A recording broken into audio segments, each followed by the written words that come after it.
All right, folks, it's another Wednesday, and of course, we'll have at least one guest, possibly more, joining us at the online dinner party. And all along those lines, I hope that everybody is staying cool because it's been kind of hot and humid here in Durham, North Carolina. I'm not sure how it's been where Jenny's at, but I'm going to find out from her and see what's going on in her author world and all along those lines. But I know here in Durham, it's been hot and humid, and of course, a lot of people were following what was going on with the World Cup when that took place, and of course, Spain defeated Argentina.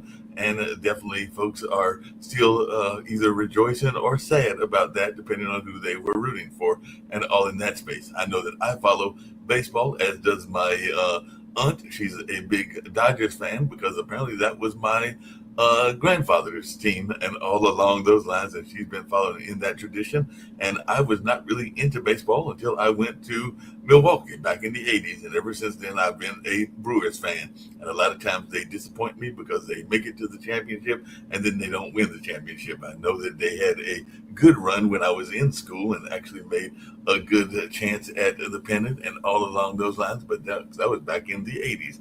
But they did make a run, I think it was last year, and all in that space. And we'll see what they do this year. I think that they are still at the top of their division, but it's hard to get past those Dodgers and all along those lines. So definitely I'm going to see how it's going on in Jennifer's world, but that's just some of the things that are taking place in my world. And of course, a lot of folks are paying attention to cultural events as well. We had Bakari Sellers, who is an author, speak at the Hayti Heritage Center where I work at on this past Friday. And then we had some poets come in and compete in what they call the paper thin slam, which means that you can actually read from paper, which you usually can't do during the competitive slams and all along those lines. But they do the paper thin slam twice a year, and definitely the paper thin slam was done this past Saturday, and there'll be another one on August 15th, and all in that space. So we'll see how they do. And then, of course, they'll be competing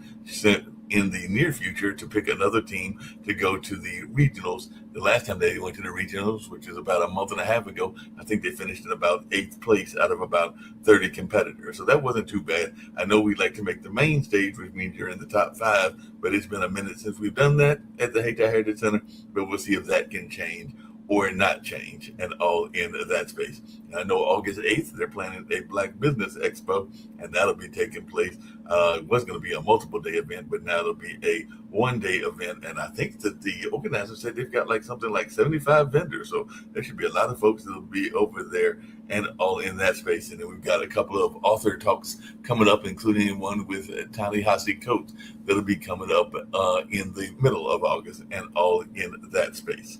So lots going on in the world, and of course, a lot's going on in our world. But I'm gonna see what's happening in Jenny's world, and definitely how things are going in her space, and all where she's got things going on where she's at. So, how are you doing, Jenny? I'm glad to have a guest here on the online dinner party. Share with us a little bit about what your author world is like, and is it hot and humid where you are? I can't remember where you are and everything like that, but It is.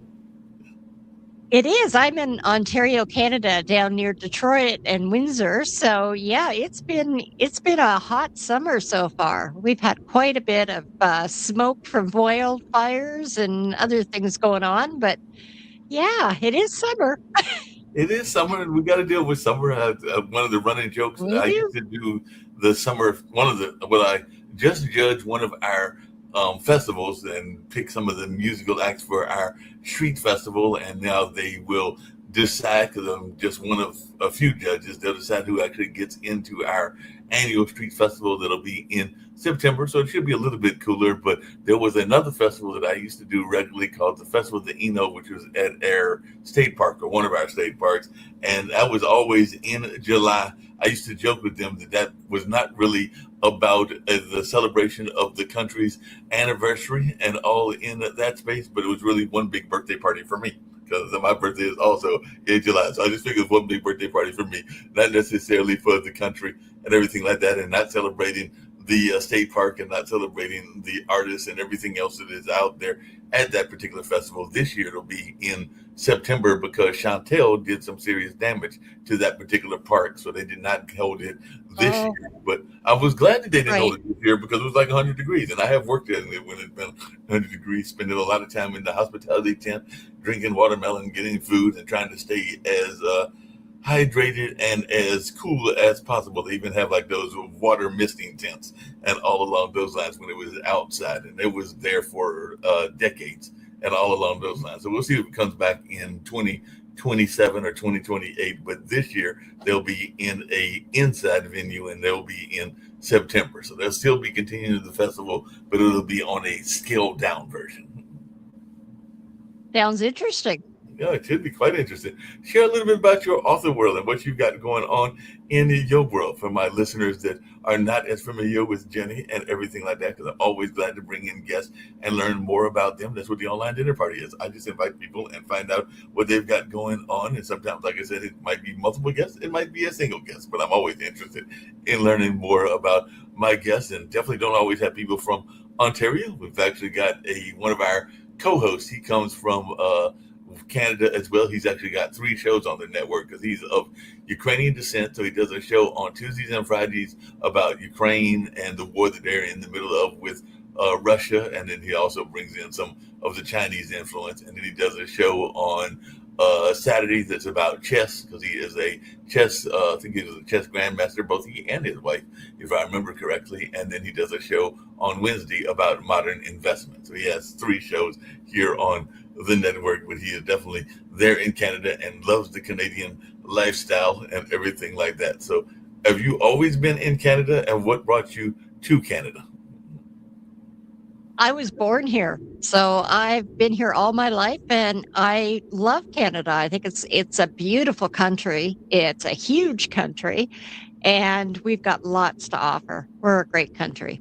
Yeah, it sounds like a great country. I know there's been a lot of talk about tariffs and other things, which it doesn't make any sense to me. But what I've heard good things about your leadership and everything like that. So it does seem like he's got some a good shoulder on his head and all along those lines. But it definitely sounds like a great country. I had a cousin that moved up there, and I think his kids were born up there because he married a native woman that was up in that area. He claims the native side of our ancestry because our ancestry is definitely blended and all along those lines. But he has got his own company, Will Hedge Pets, called Red Eye Supply, and I think he's moved into one of the northern states. I want to say it's either North Dakota or Oklahoma or one of the northern states, and is now with his second wife. Unfortunately, that wife did not work out, and they just had a newborn. So he's going through that whole new life situation and all along those lines. So, sometimes things work Oh, out. I feel sorry for him.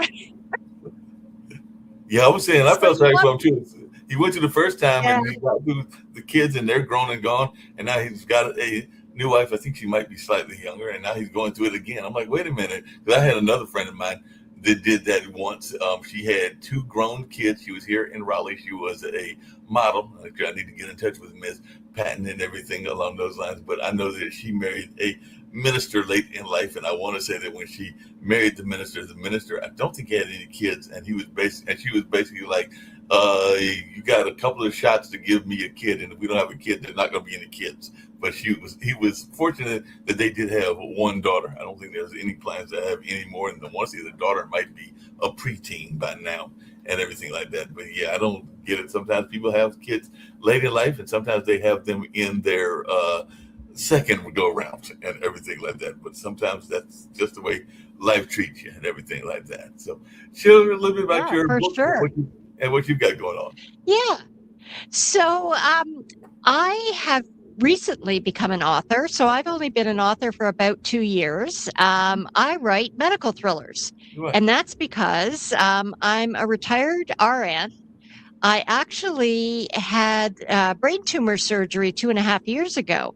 And what happened is that it changed my personality and it changed my likes and dislikes. And as I was recovering, I discovered writing as a way to heal.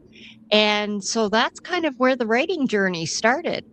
Wow, that's a great. And how did it change your personality? Because I've heard sometimes when people get sick that they change their personality because they have to adapt, and all along those lines. I know that one of the things, I have a brother who is fighting MS, and ironically, he says that he has to understand that in some ways the disease does define him. I know he wrote a Facebook post about that, and all along those lines, because he has to make adjustments based on what's going on and the way that things are going in terms of him getting to restaurants and getting around. Because I know he walks around sometimes with a cane or a walker or something along those lines. And actually, ironically, our aunt passed away with that disease, but she lived with it for a number of years. I think she lived with it through probably about 2.5 or 3 decades and everything like that. So it is a disease that, even though it is definitely a disease that is going to eventually take your life, it can be a slow process.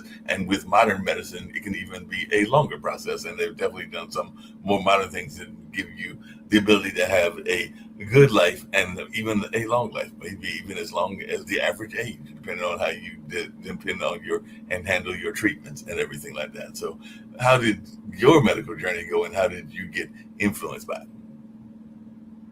Well, my medical journey was different than a chronic one. It was more a very distinct and instant kind of thing.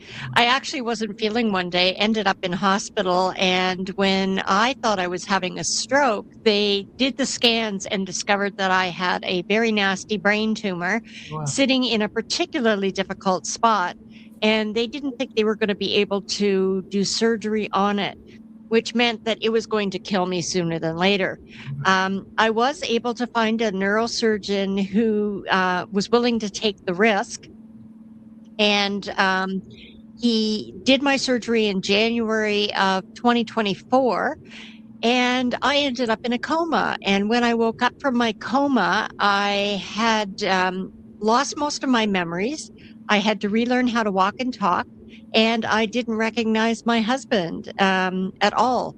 So my journey has been very different than, say, somebody with a chronic illness, but you do change in terms of having to adapt to the new normal.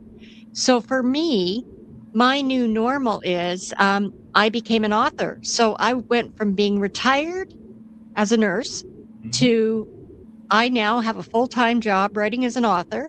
I do a keynote speaking on my journey to share the message of hope that you can reinvent yourself after a trauma. And I'm soon to be a TV host, just like you. So, yeah, so things have certainly changed. I'm on a journey that I'm having fun with.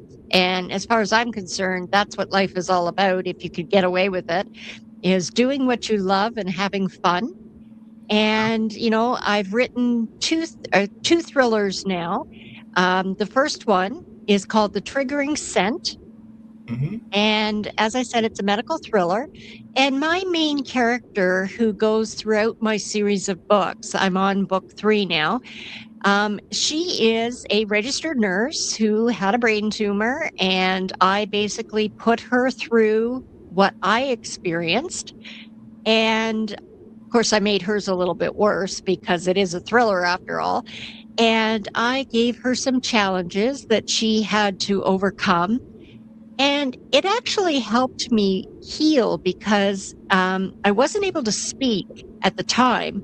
So as I was writing the book, I was able to put my feelings and my emotions and how I was doing into my character, and she reflected what was happening. So I basically expressed myself through her.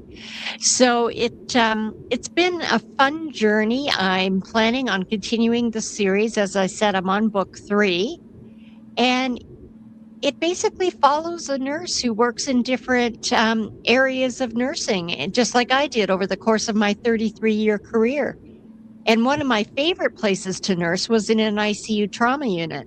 And so in the first book, that's where I put her. I put her as an ICU nurse, trauma nurse, and I have her going back to work after brain surgery. So you can imagine some of the challenges she would have, as well as some of the ethical and moral issues associated with that. Do you really want a nurse who's had brain surgery looking after you in an ICU kind of thing? Well, So that's kind of how Yeah, how it started. Yeah, that makes a lot of sense and everything like that. I did have a question for you. Do you think that being a nurse really helped you with getting the knowledge and everything like that? Because I know I had another author on who's actually the woman that is the inspiration because she is done some research for the TV series Bones. So she actually lives here in Oh, North yeah. Carolina. I think she lives in Okay. Charlotte and everything like that. But she was definitely inspired by some of the things that she did in her own life as a medical examiner and everything like that. So how much has that have impacted your life as well? Well, it certainly has. I took some courses to learn the craft of writing fiction because I'd never done that before or had any desire to do that. So, one of the first things they teach you in school is write about something you know. Right. Well, I had like 30 plus years of nursing as stories that I could share. And then I now had the perspective of a brain damaged patient. And so I put the two together. And that I think crafted a couple of books that are really quite compelling because the story virtually in many regards is true in that, it's kind of lived experience. So I took things that I had remembered from the past and, having worked in an ICU, you have a very clear picture of what that's like and how that feels and what it smells like and all of those things. And so I incorporated all those elements into my stories. So they should connect with people because they are based in reality. And as a lived experience, they're quite real. Yeah, that makes a lot of sense and everything like that.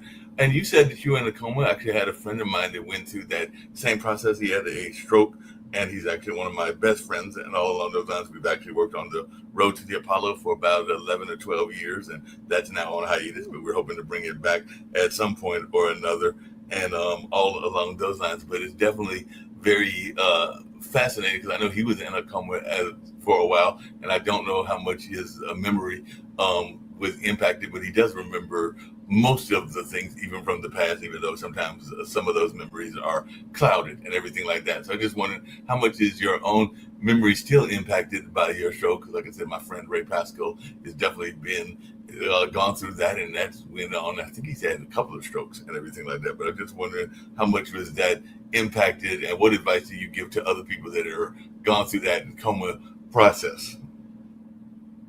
Well, memories are still very much impacted. Now, what I found was with writing specifics about hospital settings, a lot of things came back. So as I was writing, things were triggered. And that's kind of how your brain works. It's basically a big filing cabinet of all your memories. And as you can create pathways to get back to those memories that they come back. So I'm sure over time, as each day goes on, more and more will come back. But for example, my relationship with my husband is completely different because I don't remember him and he has 30 years of memories. So, that creates an entirely different dynamic. And we've basically had to start over and we're a married couple living in the same house, working together, but we're more like friends than we are husband and wife because we're starting over. We're back to like dating and rediscovering each other and figuring how this is going to work. And you know that's been probably the hardest journey of all. Wow. So that's been the hardest memory that you've had, and all along those lines. That's fascinating because I know that a lot of times people are wondering about that. What advice would you give to folks that are thinking they want to be authors, whether they've gone through a traumatic process or a non-traumatic process? Because there's a lot of folks that there's this saying that we all have a book in us, and all along those lines, sounds like you got three books in you based on your life. But what is your advice to those that are thinking they want to be authors? Well, I hope there's more than 3 books, but anyway, yes. So what I would recommend, certainly worked for me, was, learning the craft of writing. I mean, there is a definite skill to it. There is structure to it that you do have to understand and be able to use so that it makes sense. You got to build your characters, you got to create your plot, you've got to make it plausible, you've got to, tie up all the loose ends. So there is structure that is needed. And, I would say for anybody who's interested in writing a book, to go ahead and try. But the more education you have behind you, I think the easier it will be. And one of the first lessons they shared with us is write something that you know. Well, that was obvious for me. And, if you're wanting to write a book, pick out something that you're comfortable talking about, something that you know inside and out. Because what you'll find is once you have a structure, the book actually writes itself fairly quickly. Yeah, that makes sense. I know that I've got friends that are in the movie industry and even a few in the television industry as well. Like I said, I did talk to that lady that was with the writer that kind of inspired the Bones and all along those lines. But have you already thought about turning your book into either a movie or a TV series? And if so, have you gone through that process of trying to shop it around and everything like that? Because it sounds like it could be a very intriguing show for either television or film. Well, I did have the opportunity to go down to Hollywood to the McCord list and be interviewed by them. And in chatting with them, they allowed me to pitch it to a couple of people. Now, whether it goes anywhere, I don't know. They did offer me a TV show where I'll be talking to other authors and actors and screenwriters and people, directors about what stories are made of. It's going to be called Inside the Story, Confidential, and it's going to be basically a discussion like what we're doing right now, talking about characters and why they were memorable, and plot lines that people will never forget and things like that. So I'm looking forward to that as a new opportunity. Of course, that's way out of my wheelhouse too. So I'm willing to give it a shot and see how it goes and learn the process, which is kind of exciting.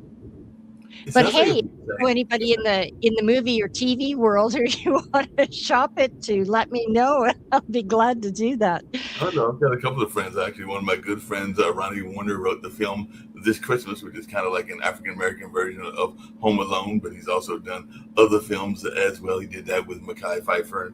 Then I've just become acquaintances with the gentleman that had worked with Chadwick Boswick in one of his movies. I think he worked on We Will Be Kings and all along those lines. So I think that was the title of the movie. But I know that Logan is working with my Cultural Arts Center, and there are a couple of other people that I know that are in that same space. So yeah, there might be some opportunities to talk to some folks in that particular industry and seeing if that couldn't be a source of getting you on. I know one of the things that we talk about often on this show, and it sounds like you had to deal with it in your own way, but I'd love to hear your thoughts around this, is one of the things we talk about on this particular show and a lot of our other shows is the notion of the imposter syndrome. I know that I can be notoriously bad with the imposter syndrome because I can sometimes talk myself out of job opportunities as well as romantic opportunities because I am still in the single space myself, even though I am in the age just turned 64 3 weeks ago, and literally 3 weeks ago, and everything like that. But I was just wondering your thoughts around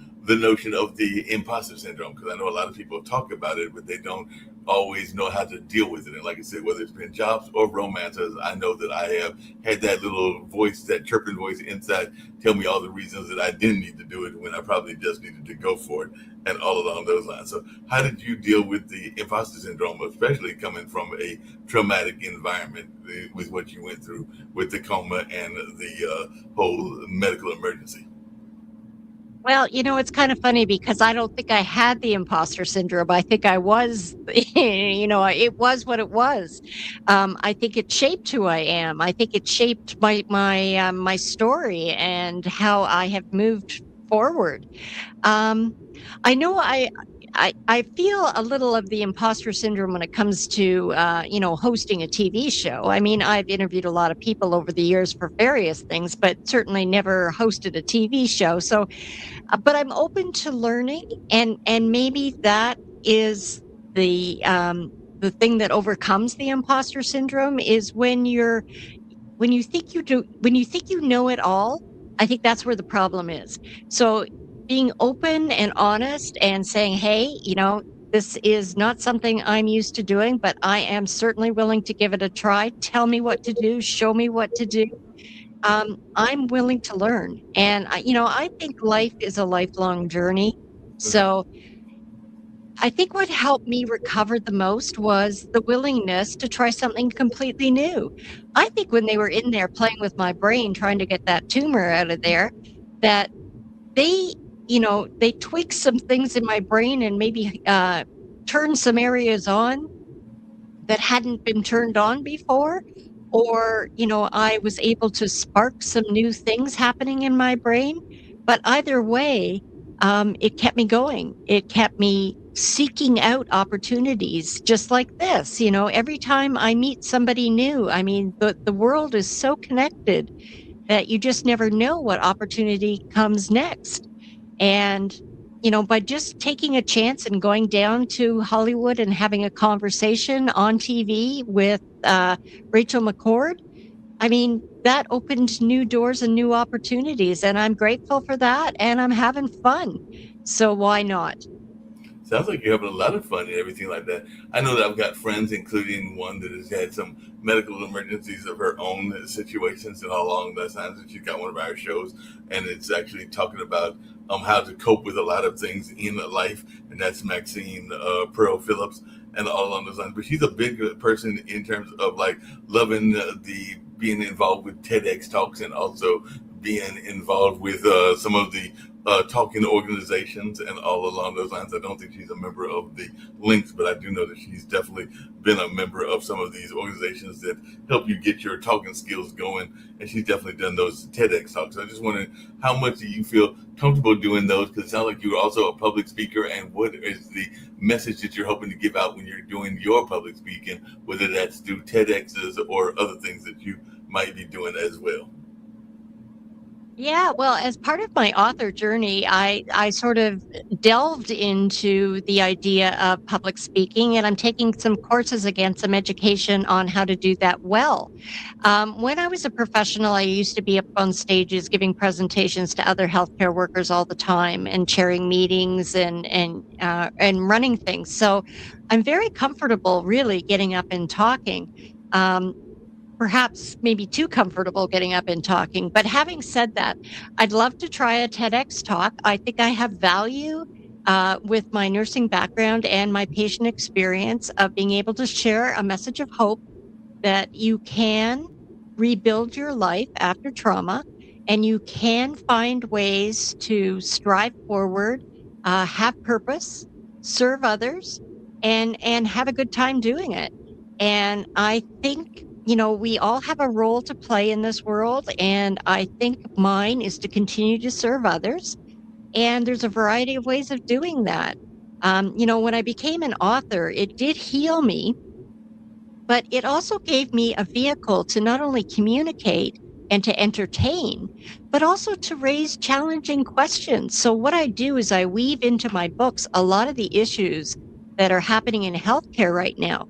Things like, nurses not being respected, things like violence in the workplace, superbugs, tight budgets, constantly working overtime and being exhausted all the time. Those are key things that affect patient health. And I think, as people read the books, they're going to be going, gee, I wonder if that happens. And gosh, if that happened to me, what would I do? And, how can we fix some of these things? And is it really happening?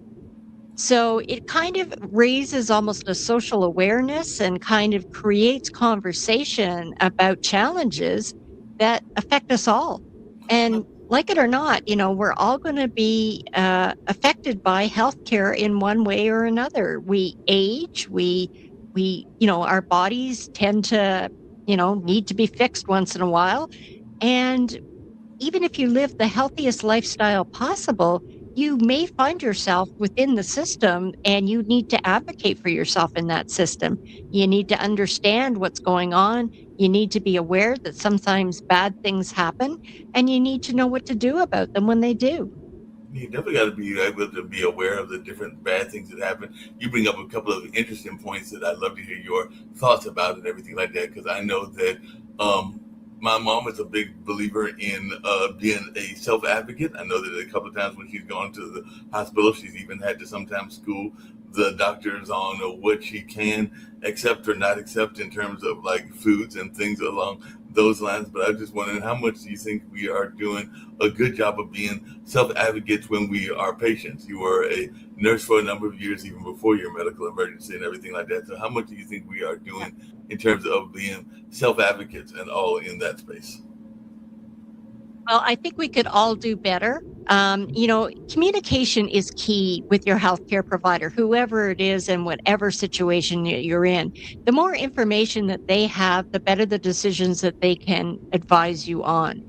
So, having said that, there's nice ways to advocate, and there's not so nice ways to advocate, and that really results in violence in the workplace in a lot of ways. So. Um, as a nurse, I was always yelled at. I was called names. I had things thrown at me that were not nice things. I've been bitten. I've been strangled. I've been punched in my face. I've had a black eye. Um, I've had, people cut their wrists in front of me and splash blood all over me and those kinds of things.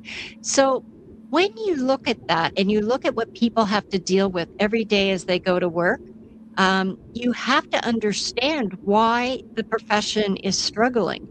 I mean, really, who wants to go to work and have to deal with that every single day? Well, Nobody.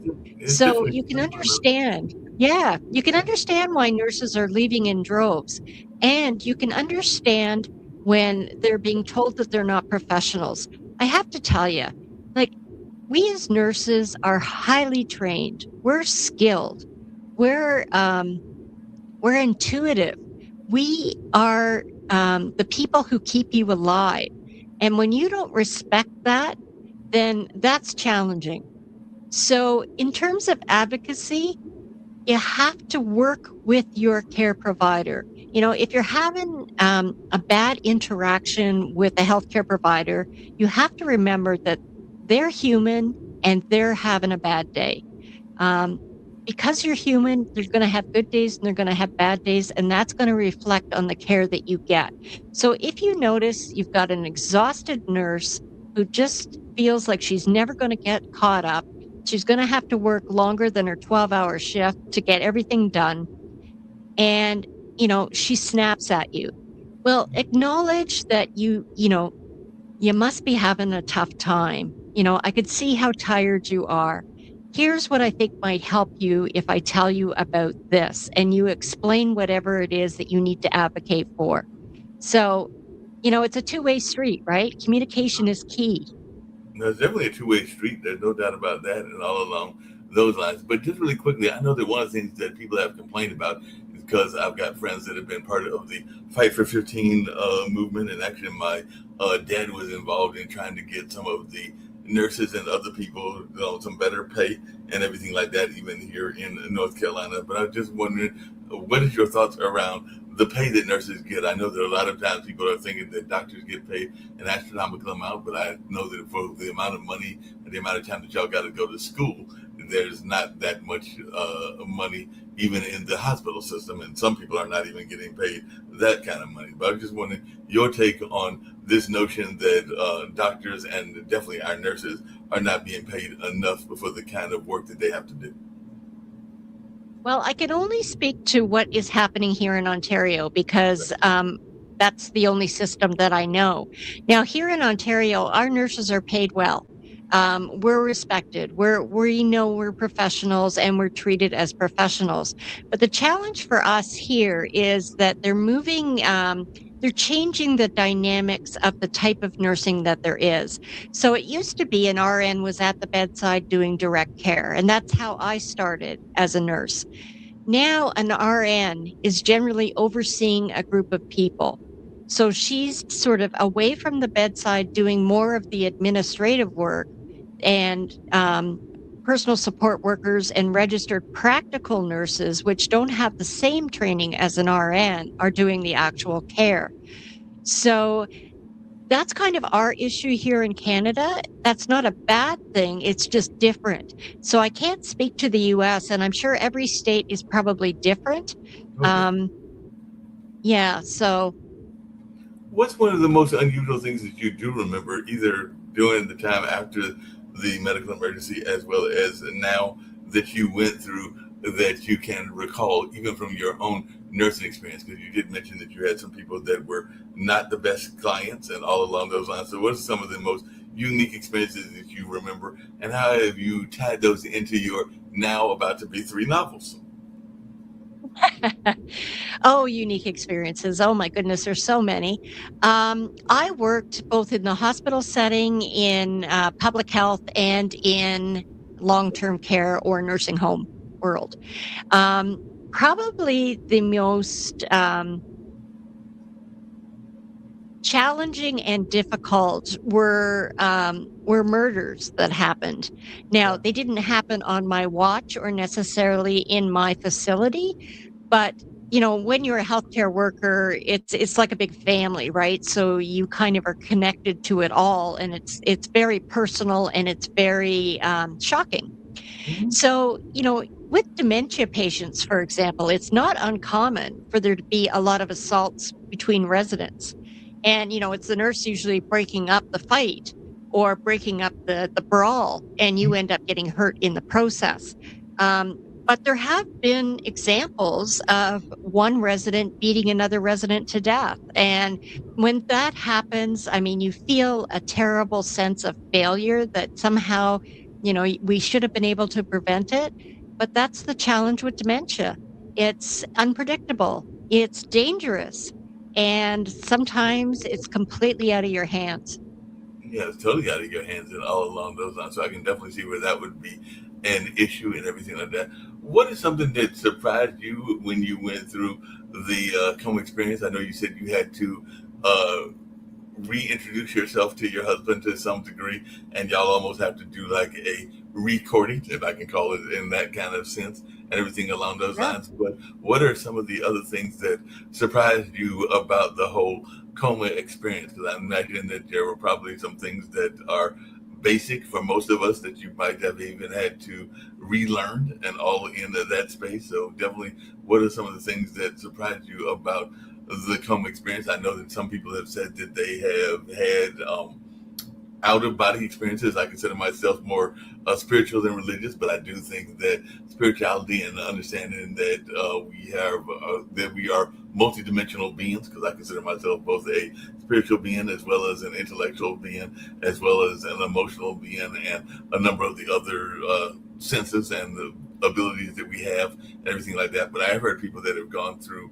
life-threatening kind of situations and said that they reassessed their life and everything along those lines. So I just wondered your thoughts about this, if it got you to think more about your own mortality and all along those lines.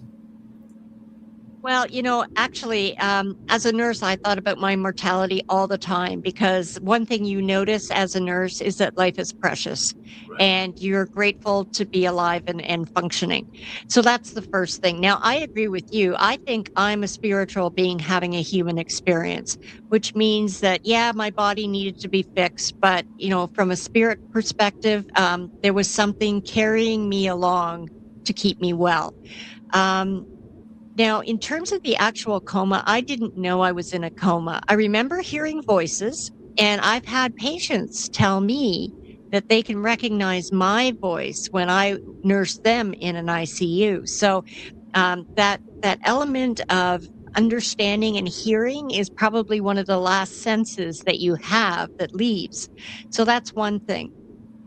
And that's important because if ever you're dealing with a loved one who's in a coma or unconscious, continue to talk to them. They may very well be able to hear you. I can't say always, but I can say from my own experience that I remember hearing voices talking to me, and that was comforting. Now, having said that, I did not have like an out of body experience. I did not, you know, because I think my nursing background, I kind of already knew what the expectations were going to be if and when I survived the operation.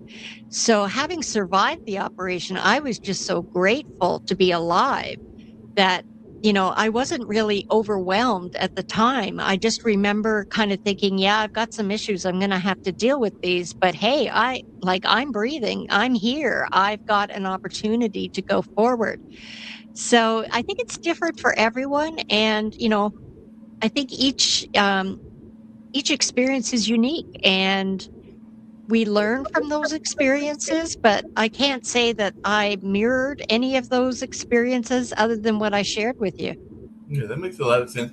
I know that one of the things that people, and I hate to admit it, I'm guilty as well. I told you that I had that friend that went through that coma and everything along those lines. And if I have things that I am guilty about, there are things that we do in life that we wish we had not done. And all along those lines, I know that there was a miscommunication with me and one of my, well, actually my brother, the same brother I just mentioned earlier, that I missed one of my great uncle's funerals. I had another situation with a young lady that was a little bit on the jealous side, so I missed another friend's funeral because they were too busy kind of being controlling, for lack of a better term, and all along those lines. But I do know that when my friend was in that coma, I hate to say it, but I did not visit the hospital because I'm not a big fan of hospitals and all along those lines. I did go see my dad when he was in a kind of a living, kind of like one of those treatment centers, like when you're in between going home and after you've had the hospital stay and everything like that. So it's Right. kind of like it's not assisted. Yeah, I guess it is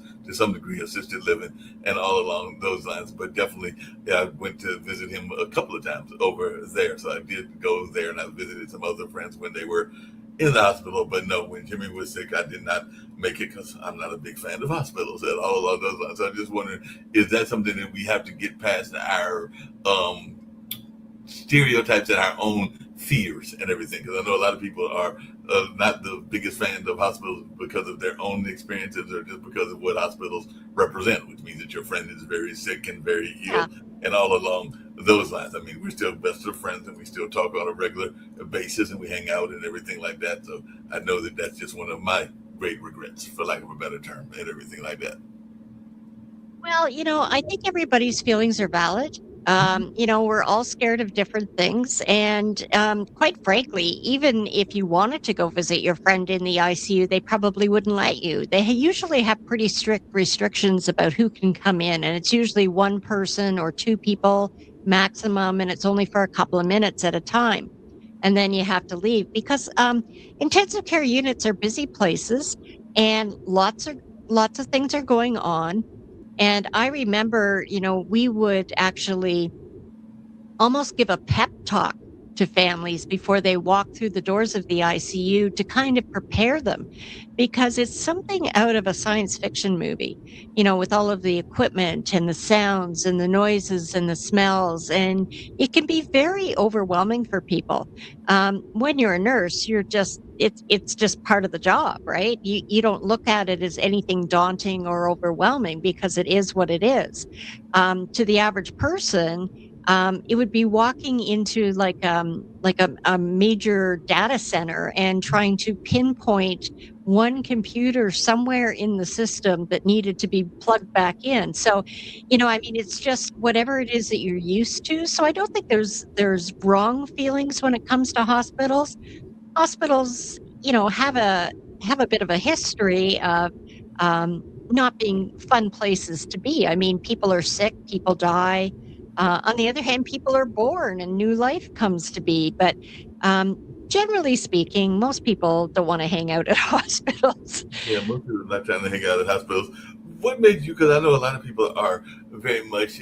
It's kind of like almost a calling. I know that that's a term that people use for ministers and religion and everything like that. But to me, being a nurse and one of my mom's good friends was a family nurse for a number of years, and actually her husband was also in the medical field, as well as that being Ted and Jackie Parrish. I actually stayed with them one semester when I was like going to college. I mentioned I went to Marquette at the beginning of the show, but there was a semester, there were certain courses that I was not all that great in. Among them was the science courses, but foreign language and statistics were not the best courses for me. So I had to take them at UNC because they were kicking my backside at Marquette and everything like that. So I actually stayed with those family friends that were in the medical profession. And I think that it was definitely a calling for both of them and everything like that. So I just wondering how much of this medical field was a calling for you, and how much do you think it is something that people have to be called to? I know even here on the network, we've been talking to some people that are first responders, and we've even been thinking about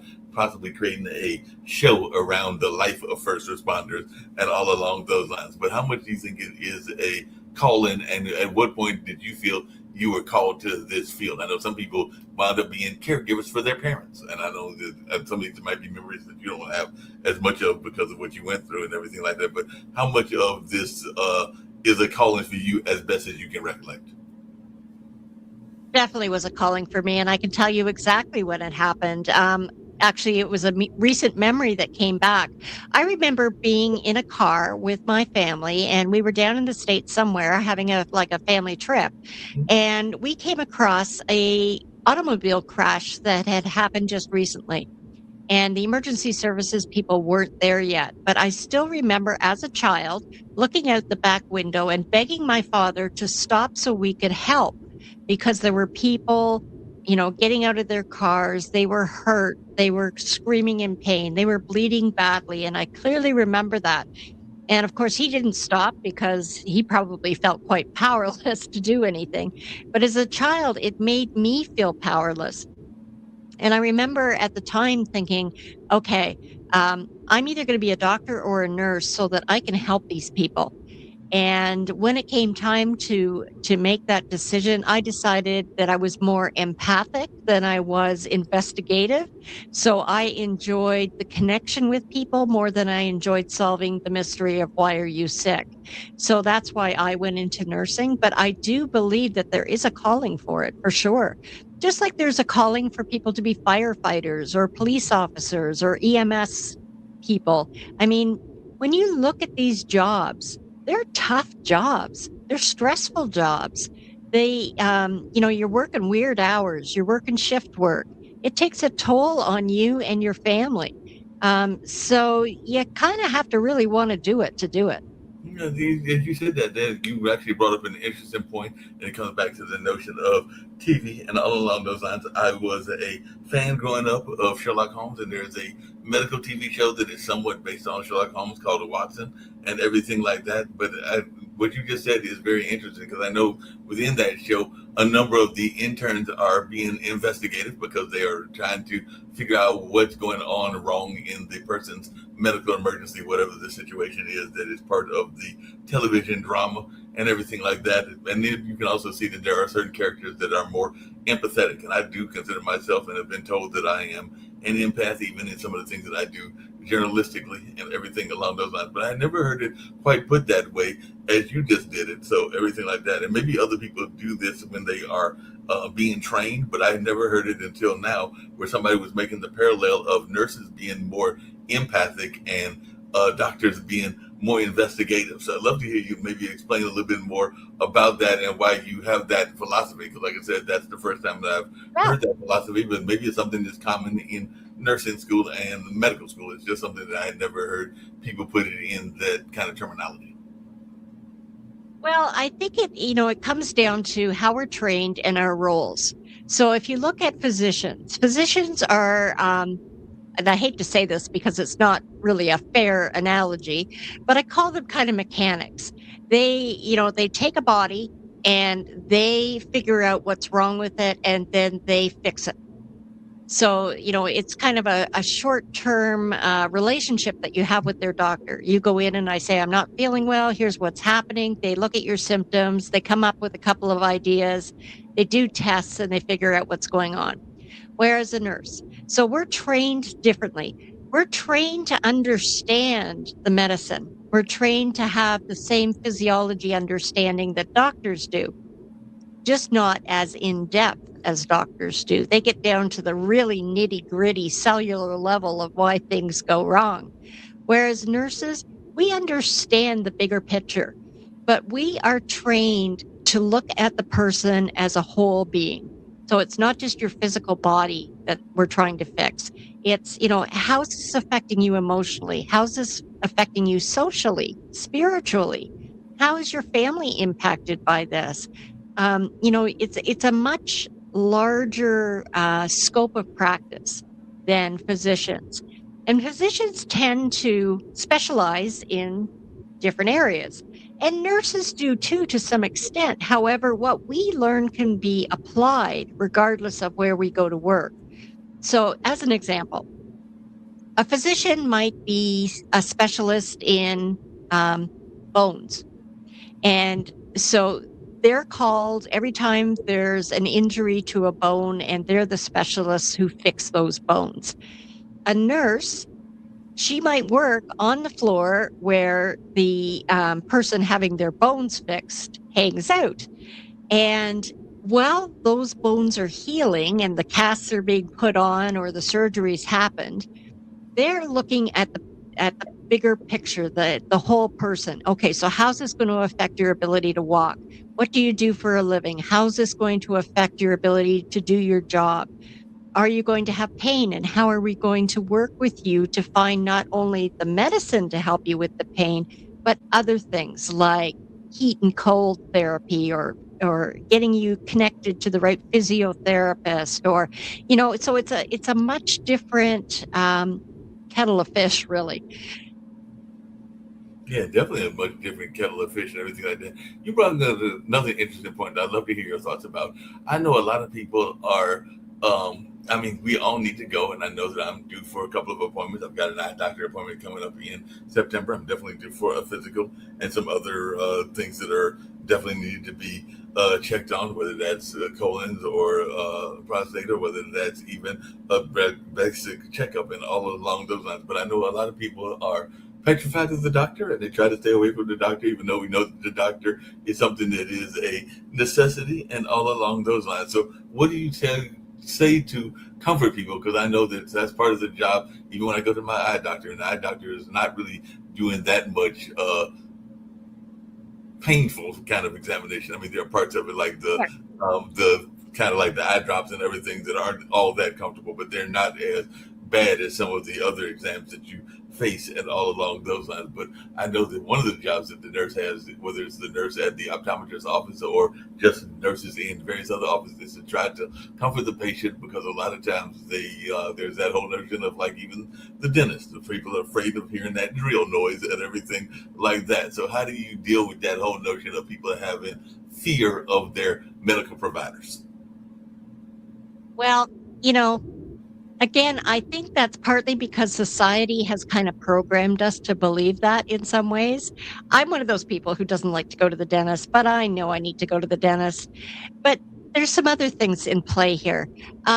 First of all, prevention is key.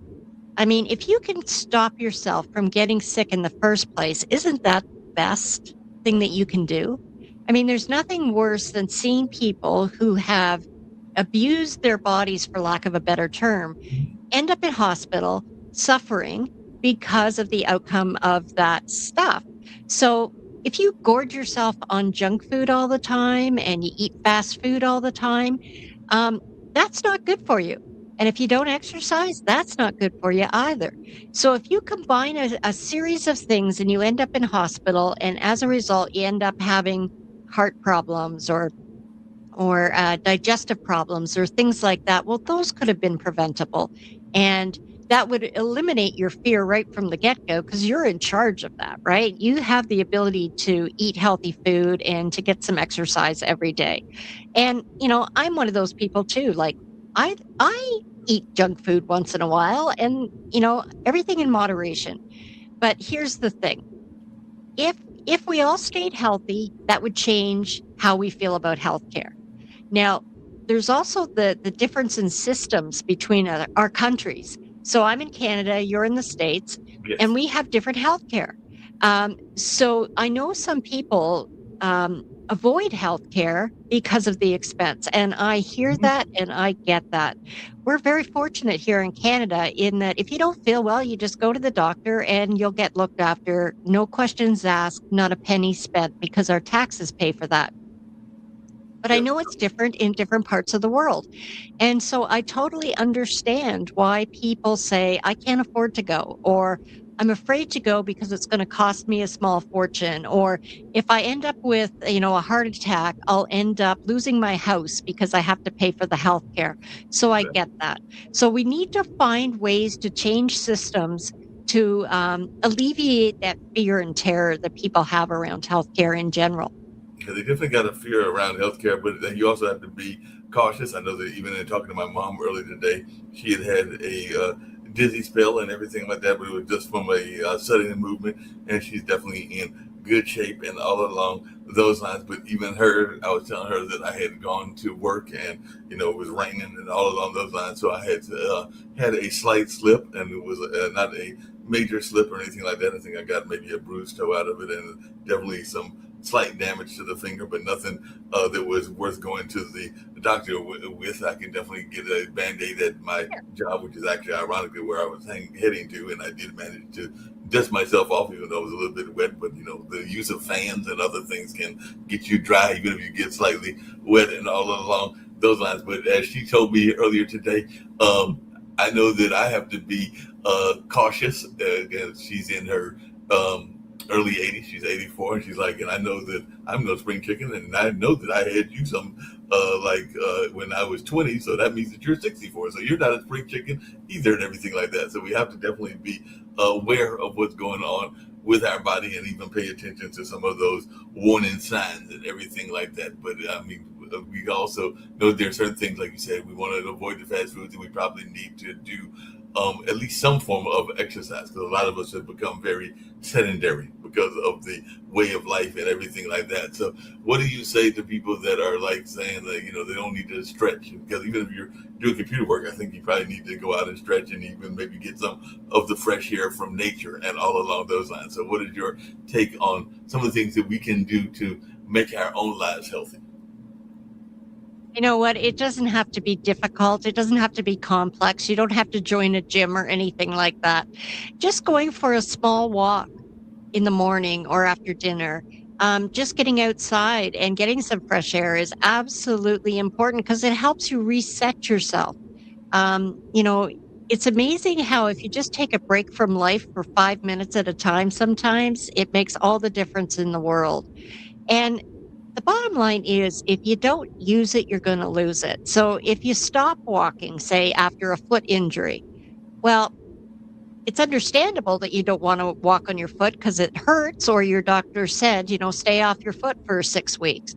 But you're losing, um, you're losing the ability to walk with each time that you don't make that effort. So you do have to follow your doctor's orders, obviously, because they do know what they're talking about. But for the majority of us who are just downright lazy, and I'm one of them, I get into that as well. Because when I get writing, like it's nothing for me to sit down for 12 hours a day and write straight through and not take breaks. And I have to, be reminded to get up and move around, get that blood flowing again so I don't develop a blood clot somewhere. Right. And so, it's easy to say and it's easy to do. And I'm just as guilty as anybody else. No, you definitely got. We all have that guilty ability to do that, and all along those lines. Is there something that would be outside of the medical realm? Because so far the books that you've written are all been in the medical realm. They're definitely in the mystery realm as well, and everything like that. But is there a book that you've got in your mind that would be outside of the realm? And if so, what would that be? Because I know some people are fascinated, and I don't know if you and your husband had kids. I imagine y'all probably did, and everything like that. But if that's the case, some people might want to write a children's book. I know that a good friend of mine that is a TV anchor, and actually she went through some medical emergencies of her own and everything like that. But I know that when Katina Rankin was here as a TV anchor, she was definitely inspired by her own I think there's nieces and nephews, and she wrote a couple of children's books. And then she just recently had a stroke, so now she's doing a lot of talks around stroke survival and all along those lines. And I think she's either in Mississippi or Louisiana, but definitely they're in the deep South and all along those lines. Yeah. But definitely she's having to reinvent herself, because a lot of after the stroke, there's also a matter of kind of like what you've done, reinventing yourself and trying to recreate yourself and everything, because she definitely has some memories that are not as strong as they used to be. And that's the same with my friend Ray as well. But I just wondering, is it something you've thought about doing in terms of possibly writing like a children's book, or maybe you want to write a book about NASCAR? Well, actually, I already wrote children's books. I wrote children's books at the beginning of this journey when I was first lying in bed. And the reason that I started writing children's books is, well, I'd just gotten home after, the hospitalization. Um, I wasn't staying awake very long. And when I was awake, I was kind of dreaming about what a little kid would be doing. And I sort of gave myself permission because my memories were gone to just kind of be a little kid again. And so I thought to myself as I was lying there, well, what would a 5-year-old be doing right now, taking a nap? They'd be creating imaginary characters in their head. They'd be creating adventures. They'd be using their imagination. And so I just went there. And as I got a little bit more stamina, I actually got up and I wrote the books down. And they were short and they were simple and they were fun. And they made me feel like I was doing something positive. So I have written a series of 12 children's books. And I'm working with service clubs like Rotary International to put them into daycares and in kindergartens and that kind of thing. And that's kind of my legacy to help kids learn how to read. So that's something that I did do. So, but I think I'm going to stick with the medical thrillers because it's something that I'm having fun with. And let's face it, fun is everything. And, I'm looking at the time here and I'm seeing it's it's already We can 5 o'clock. wrap up, but it usually goes anywhere from an hour to an hour and a half, and all along those lines. But just really quickly, Okay. one of the things that I was going to tell you just really quickly is that I do know that I had a pleasure to work during the pandemic with a group called the Funky Eye Puppets. You can find IPC on Instagram Oh, and other places. It stands for I Paint Creatures and all along those lines. But one of the things he talked about was that sometimes we need to get out of our heads, and there were professional actors as well as people that were doing it as a hobby or an interest and all along those lines. And even when we were doing some of the improv and some of the practice things, that sometimes we would have to get out of our head because a lot of times we're too caught up in the adult part of life. And I know one of the things that he talked about is this notion of play, and sometimes we don't do enough play as yeah. adults and everything like that. So I just wanted your thoughts about the notion of play and whether we do enough in terms of engaging in play as adults. Because I think that once we become adults, we're so busy in the run of the race and everything like that that we don't pay enough attention to the Yeah. play aspects of our lives and everything like that. But I just wondered, as a nurse, how important is play to you, even in the healing process? Oh, I think it's huge, and even allowing yourself to dream, right? When you think about it, kids spend the first few years of their life exploring and dreaming and questioning and challenging and exploring. When we get into the school system, the first thing they do is they say, sit down and be quiet. Right. Here's what we're going to do today, right? And then as you work your way through school and you graduate from high school, you then are, okay, so what are you going to do for a living? How are you going to survive? And your focus changes completely. And then you're right, you get hung up in the world of living and all of the challenges that we have. And, can I buy a house? Can I buy a car? Is my job good enough? Is this happening? And do I have a relationship? Can I have children? All of those things. And it foreshadows and overtakes everything that intrinsically we should be doing, which is, what do I want? What would I love? Where would I love to end up? Mhm. And if you can start with that vision, you're going to get there.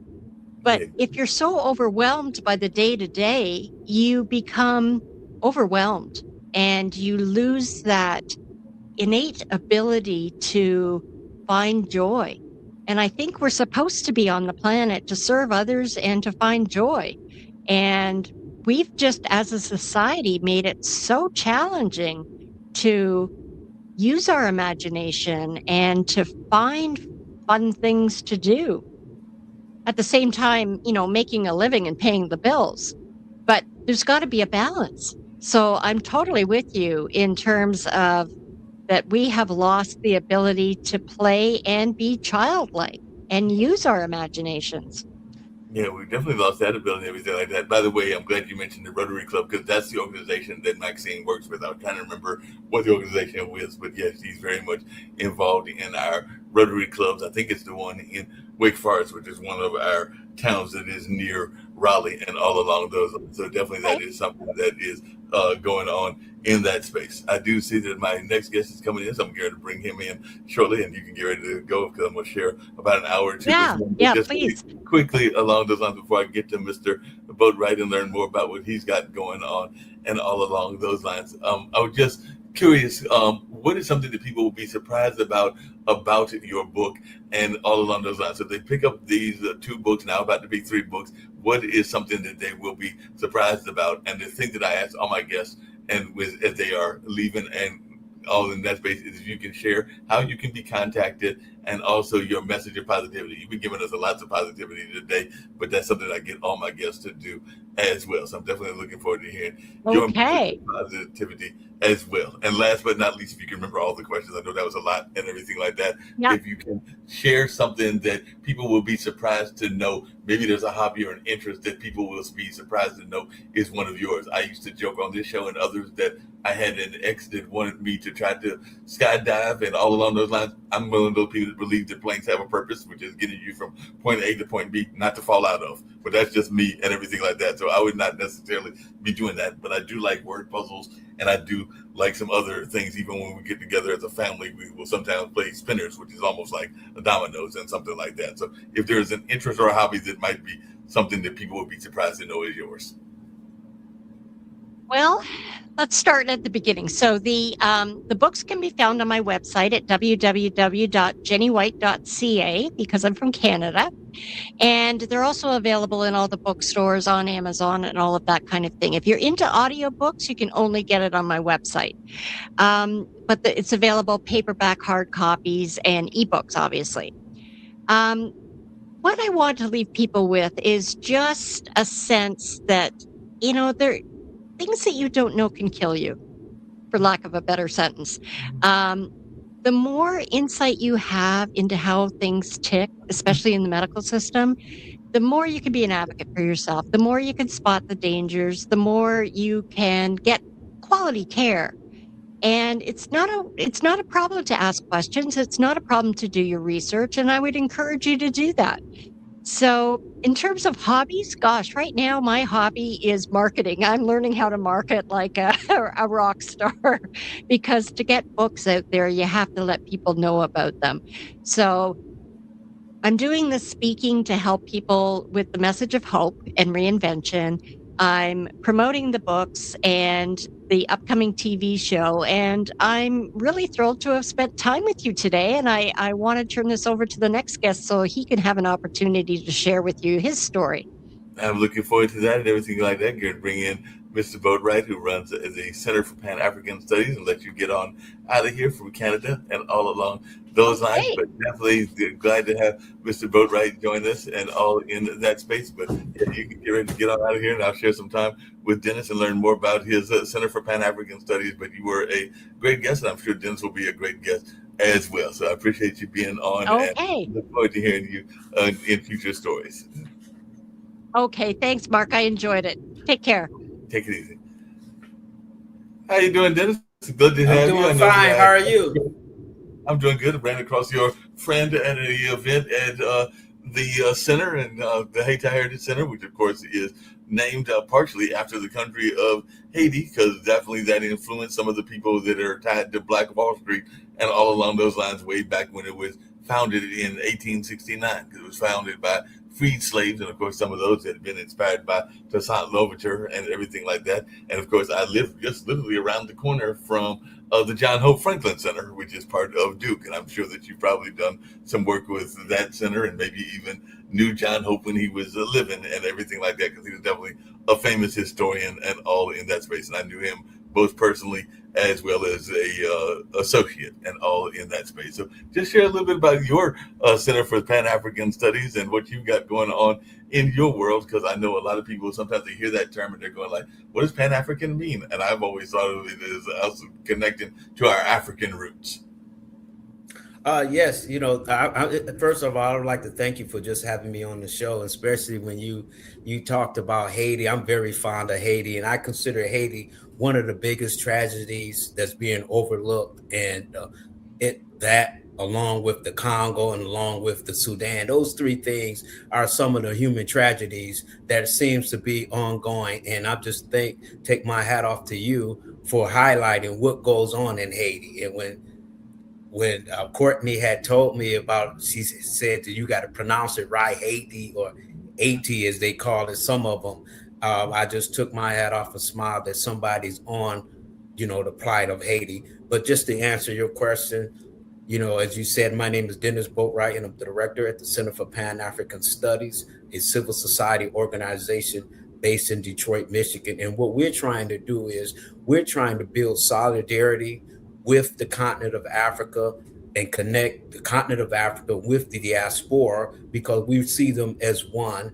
And also in anticipation of what we call the African century. We're on the onset of the African century. Many geopolitical scholars, even, universally say that the next, the rest of this century is going to be the African century, and we're on the onset. And I would just love to talk about that, especially Pan-Africanism, because when people mention Pan-Africanism, even pro-Black people, they kind of cringe because they think we're talking about a cult, or it's, it gets the bad negative connotation as people say voodoo, when in fact, voodoo, there's nothing wrong with voodoo, by the way. But what I'm saying is they get Pan-Africanism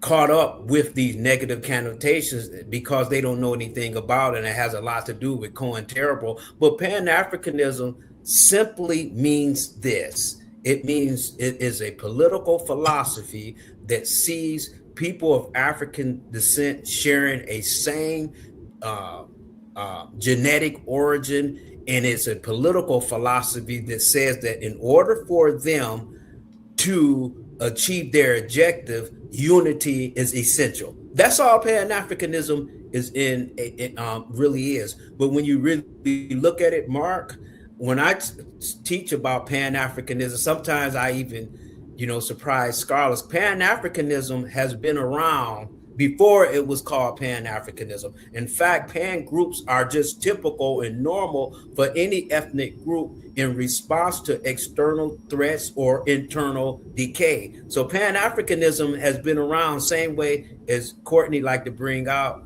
that gravity has been around before we called it gravity. And I usually go back to the first dynasty, but we'll get off into that. But I just thank you for even talking about Pan-Africanism, because I want to do, like John Henry Clark, I got to take it out of romantic zone. It has been discarded and marginalized as though it is a dream. And in fact, Pan-Africanism has always been around and is actually here today.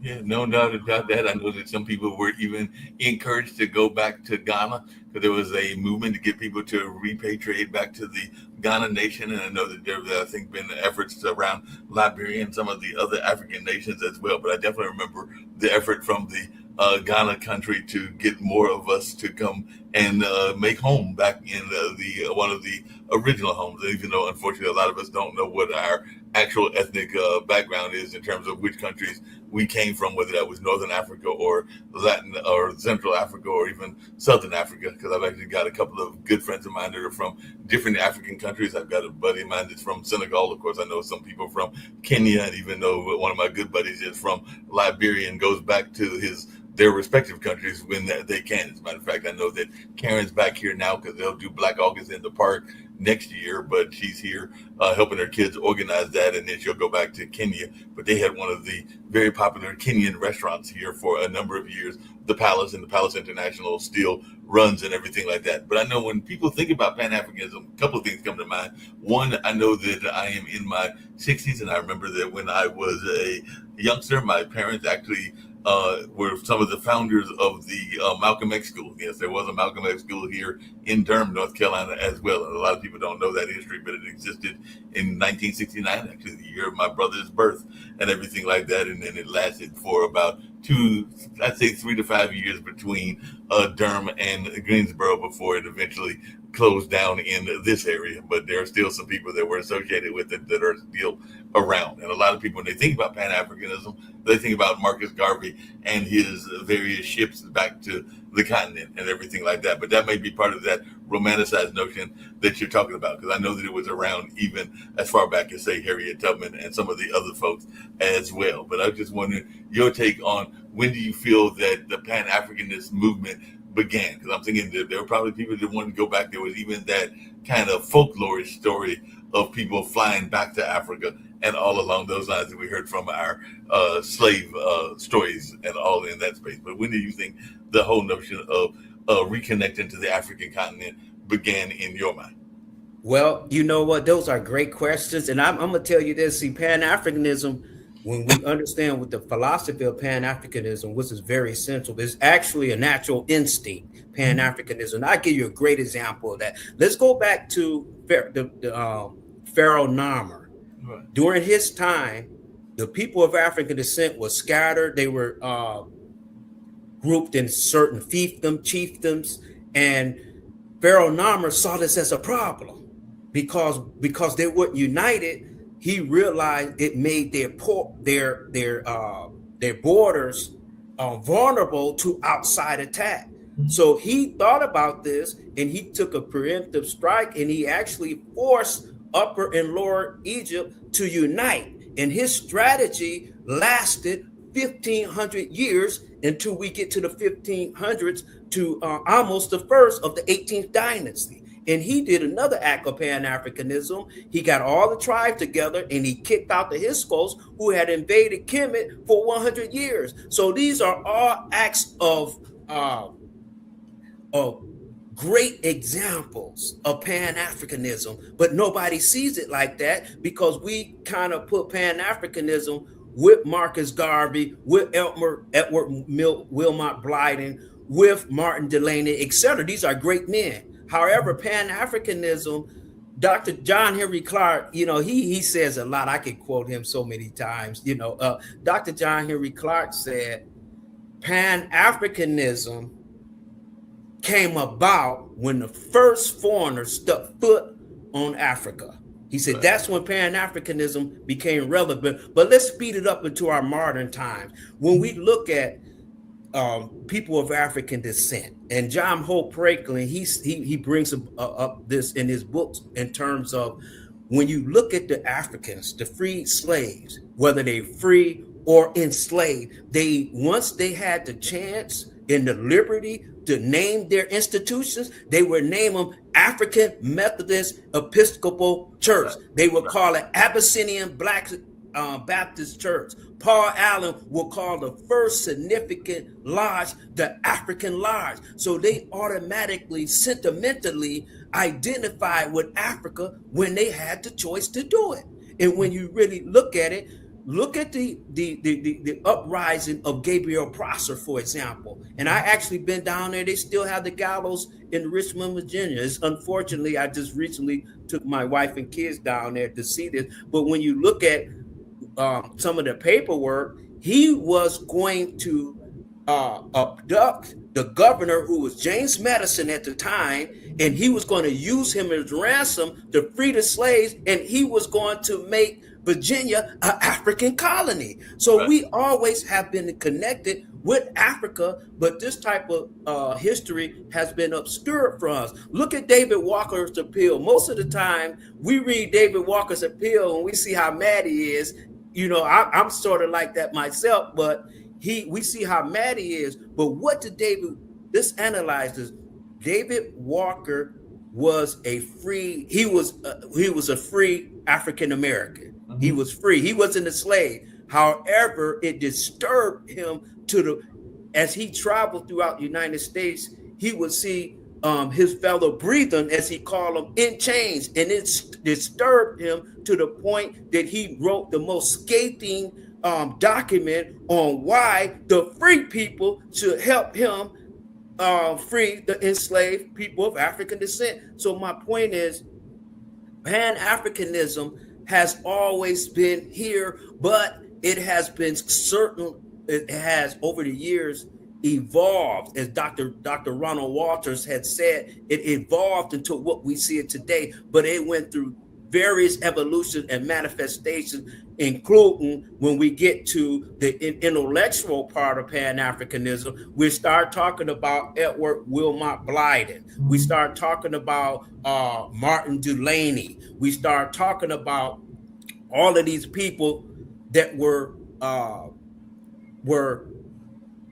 promoting Pan-Africanism. We're talking about classical Pan-Africanism, but it didn't have a name then.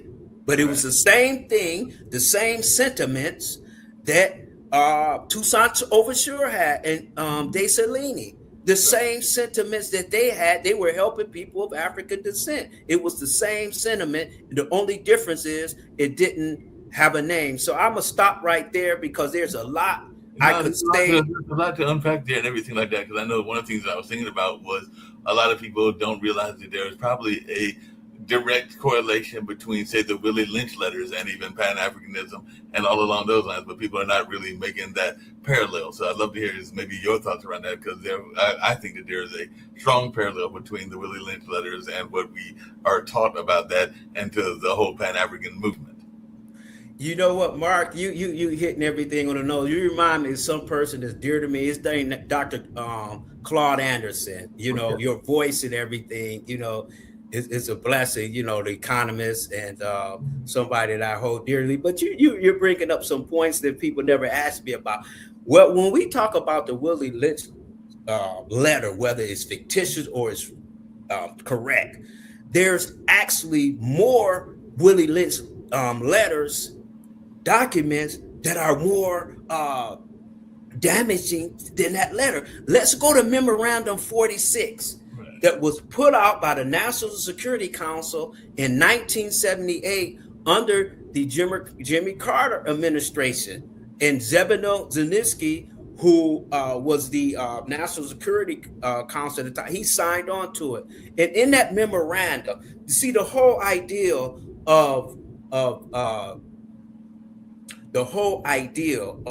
oppressing people of African descent, and is to prevent them from unifying or showing any times of solidarity. So when you look at the Willie Lynch syndrome, they would bring up superficial differences between people of African descent and make it seem like these are gaps that never could be closing. And actually they were manufactured, by the way. But let's look at Memorandum 46, because we don't have to go back that far to see how sinister they are, because unity, Pan-Africanism means unity, right, by people of African descent. That's it. That's all it means. And they have been preventing that through the Willie Lynch syndrome. But let's get to Memorandum 46. What does it say?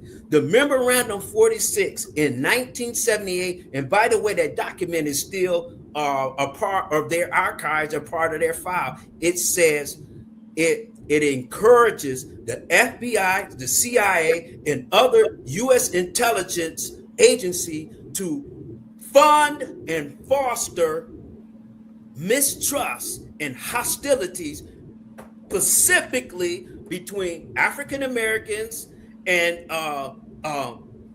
continental Africans. Why? Right. It says so that they will not cooperate in anything. Right. That's the big Willie Lynch syndrome.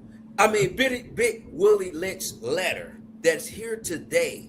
And then not only that, the sad thing about it, Mark, is this. When you read that, they use black people to oppose Pan-Africanism. It never be, the white guy with a suit and tie on looking like he's on 007. It'll be a person that looked like myself or somebody else that they were used.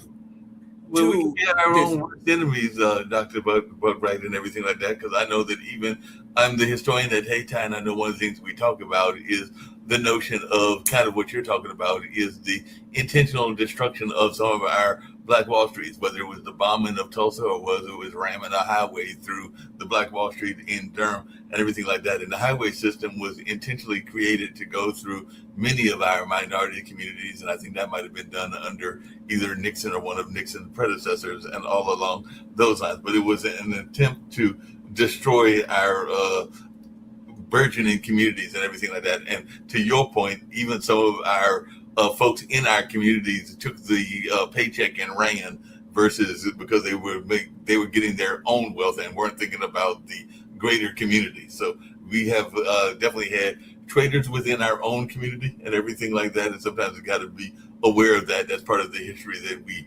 sometimes try to deny. And there are some of those families that are still making some of that money off of some of those decisions that they made and all along those lines. But even coming back to Pan-Africanism, I was wondering your thoughts, because one of the things that I was talking about with my guest last week that I had, and they were doing some fights in Richmond County, North Carolina around water, and definitely you're in the African American and Native American conversation and all along those lines. But they were talking about some of the communities that were destroyed, whether it was by, like, there are some lakes, I think there are even some lakes in Detroit that used to be Black communities and all along those lines. But it's my understanding that there were African Americans that were here even before Christopher Columbus came. So I was wondering, as a historian, if you can talk about that, because there were definitely, my understanding, there were Africans that were coming to what we now call North America well before Christopher Columbus got here. Yes, they were well before Christopher Columbus came here. In fact, they migrated over the Bering Strait, and some people put that date between 15,000 and 30,000 range. So they had been there, and because it was cold and it was during the first ice age, when the freezing over of the straits, they came over here, and as they traveled, they would further south, and even, and they are populated as they migrated and traveled to North America as well as South America. So we've been here, and not just only here, we not just here, and that's very significant, by the way, but we also was in Australia. Uh-huh. Australia was just as Black as Africa, the continent of Africa. And in fact, this is why I tell people this, and I want to bring this up, try to tie these things in, because people of African descent, that's why I say we share, people migrated here. But if you check our DNA, we have the similar DNA in terms of origin. But when you look at it, a lot of places that we forget about, we don't, who think that who would have known that a place like Australia looked like Africa, the original people, but we know that we're almost completely alienated, even worse than some of the Native Americans here in America, but they were annihilated and they had migrated over there. So, but just to give people an idea of who we are as a people. And I like to tell people this. First of all, there's 1.4 billion people on the continent of Africa. In India, for example, look at their census. Their new census said that over 14% of their population look like us, right, look like Michael Jordan, look like us. So what did that mean? That means that 110 million people live in India that are direct descendants of people of African descent. And I'm talking about looking like us. Right. Add that on to the amount, the 100 million that's in South America. Mm-hmm. Put the West Indies in. There are, when you put all that together, we are 1.7 billion people on the on this planet. And the good thing about it is not only that, we the only people that have a positive birth rate. Everybody else, Europeans and Asians, have a negative birth rate, which means that they can't even reproduce the mother and father. So they slowly, is Dr. Frances Cress Welsing, she put out, everybody thought her was crazy, but the scholars know that they have some concern about their population number, and it's catching up with them as well as China. China even their birth rate is even more negative than European. But when you bring that up, yeah, we have been everywhere. We have been everywhere. But because we're everywhere, we're in contact with everybody, and some people, they don't like us, they get jealous or they get greedy, and they want to take the things that we have instead of sharing it with us. No, that makes a lot of sense. And along those same lines, I know, because we talked about it on our new show, as well as some of our other shows here on Pod TV, there's this notion that, to your point, a lot of people that are in power are scared about the browning and blackening of the world, not just of America, but of the world, and all along those lines. Because I think they said that by 2030 we will be the majority population, and all along those lines, or 2035 it might be. But I know it's coming up very soon, and they say that that's part of the reason for our current administration doing the whole Project 25, because they are worried about the impact that it could have on our lives and on their influence. Because definitely, to your point, white America, European America has been in control for a number of centuries, and it does look like that's about to get turned upside down, and a lot of people are concerned about that, and all along those lines. So I just wondered your take on this whole notion of the browning and blackening of the world and everything like that, because I think that that's part of the reason that some people in power are afraid of what is coming. Yeah, and I'm glad you bring that up because nobody should be concerned about that, because people of African descent, we never killed nobody because they had a different religion. We never killed nobody because they didn't look like us or they had a lighter hue, skin color. In fact, we embrace people like that. And, we never was stingy even with our knowledge. Just ask Socrates, who came to Kemet, Egypt, to study. Just ask Pythagoras where he get his Pythagorean theorem. Well, he studied in Kemet for 18 years before he went back to Greece. So we always been a benevolent people. We never tried to massacre people because we, even Pan-Africanists, we see all human beings as created equal. Racism has no room in the world, in a functioning world. So people of African descent, we have been a model for that. That's why people wanted to come to Egypt, and in fact, we were so nice to the people that they called us gods. They said the gods lived there because we were so benevolent, we were so equal and magnanimous when we could be hard on them. Right. We always been nice to them. And then I always tell my Muslim brothers is this, people who had the Islamic faith, I say the first migration that the Muslims had when it was only a few dozen, they migrated to Abyssinia, to Ethiopia, when their own people were pursuing and trying to kill them. And when they got to Ethiopia, Abyssinia is the name. What did the African king say? He said, leave them alone. You can stay here in peace. So we always been nice to people. So people shouldn't have this fear of the blackening of the world. Because in fact, we were here a few million years, before anybody else, before we few 100,000 years before anybody else was on here. So what I'm saying is nobody should have this fear. It's just the fact of the matter is, as Africa wakes itself up, that means that we're going to have more positive things to offer. Look, we gave the world medicine through people like Imhotep. We gave people mathematics. We gave people astrology, and we actually gave them an ideal to create the Abrahamic faiths.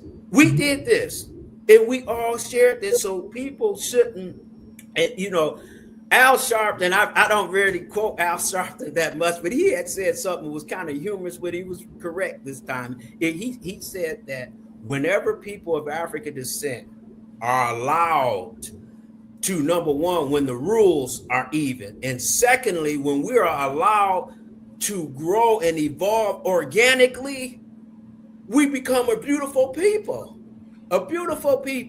And we, just look at when you not just Kemet, but the Songhai, the Ghana, Mali Empire, beautiful thing, Timbuktu University, beautiful thing. So people shouldn't have a worry. They should be happy that when you talk about Africa, you're not talking about mad cow disease, monkeypox disease, or Ebola. You're talking about people like the young brother in Zimbabwe who created an electric vehicle that recharges itself.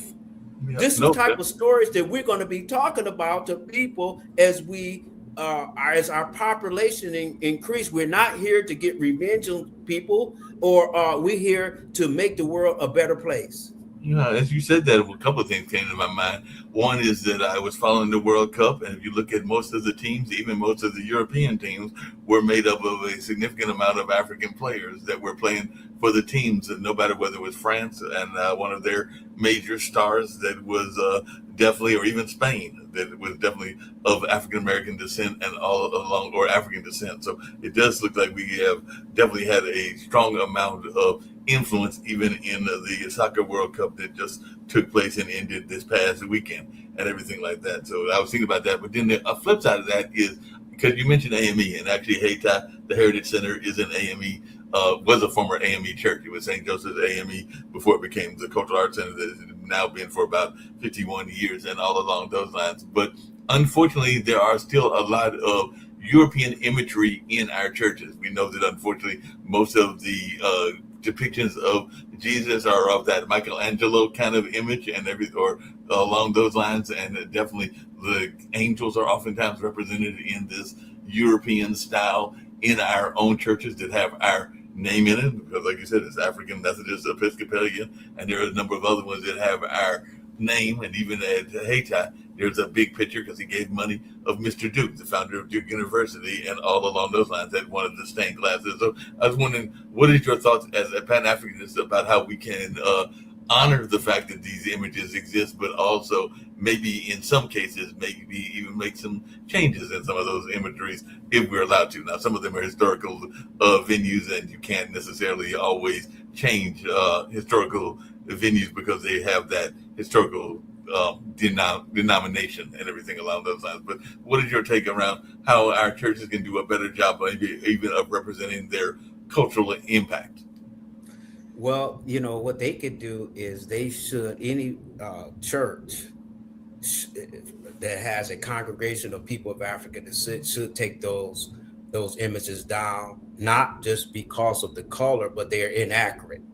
We know that Jesus didn't look like that based upon his own description of his self in the Bible. So we know that's inaccurate. And secondly, the harmful thing that Dr. John Henry Clarke pointed out, he said, really, most religions are deification of people's culture and their history. So it's not a surprise that Europeans made their Son of God look like them. I mean, but that doesn't mean we have to make them look like them. And see, and the thing about is this, and this is critical about the color thing. Yes, it does make a difference, because when you look in, if you accept that as the image of God or image of God's Son, by extension, people who look like that are direct descendants or more favored by God. So any person of African descent shouldn't have that type of picture nowhere, not just in the church, in their house, for two reasons. As I said, it's historically inaccurate, and also it doesn't fit the psyche of our people, because,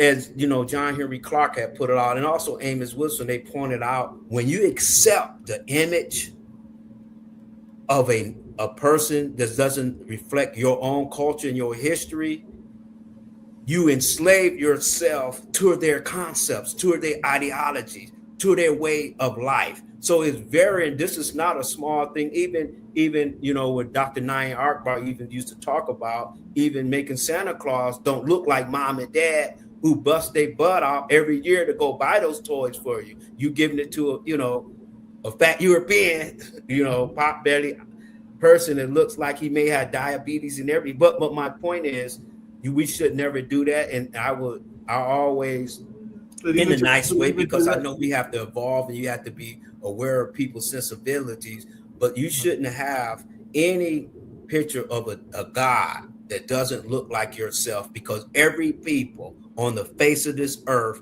their deity look like them in somehow, some way. Yeah, because even to that point, I know that at the Hayti Center for a number of years, we've had, I think it's called Santa Like Me or something like that, but it's a black Santa Claus, and we've had him for a number of years, and it is definitely that imagery, because it's my understanding that even the person that Santa Claus is based on was actually tied to the African continent as well, or at least one of them. There are different stories of different people that give gifts, but I do understand that at least one of those inspirations for Santa Claus comes from the African continent, from my understanding, and all along those lines. But people forget that and everything like that. But I was just wondering because I saw this quote and I'd actually sent it because we had a guest on last week. Oh, actually, yesterday there was talking about JFK and JFK's comparison to Trump and everything like that. But, around the same time as JFK was LBJ. And LBJ had this interesting quote that I think is still relevant today and everything like that, because he said LBJ was once asked why poor white Republicans would probably vote against their own best interests. We've even seen that with both some of our own African Americans as well as some of the other classes. And this is the quote that he said: "If you can convince the lowest white man he's better than the best colored man, he won't know you're picking his pocket. Hell, give him someone to look down on, and he'll empty his pockets for you."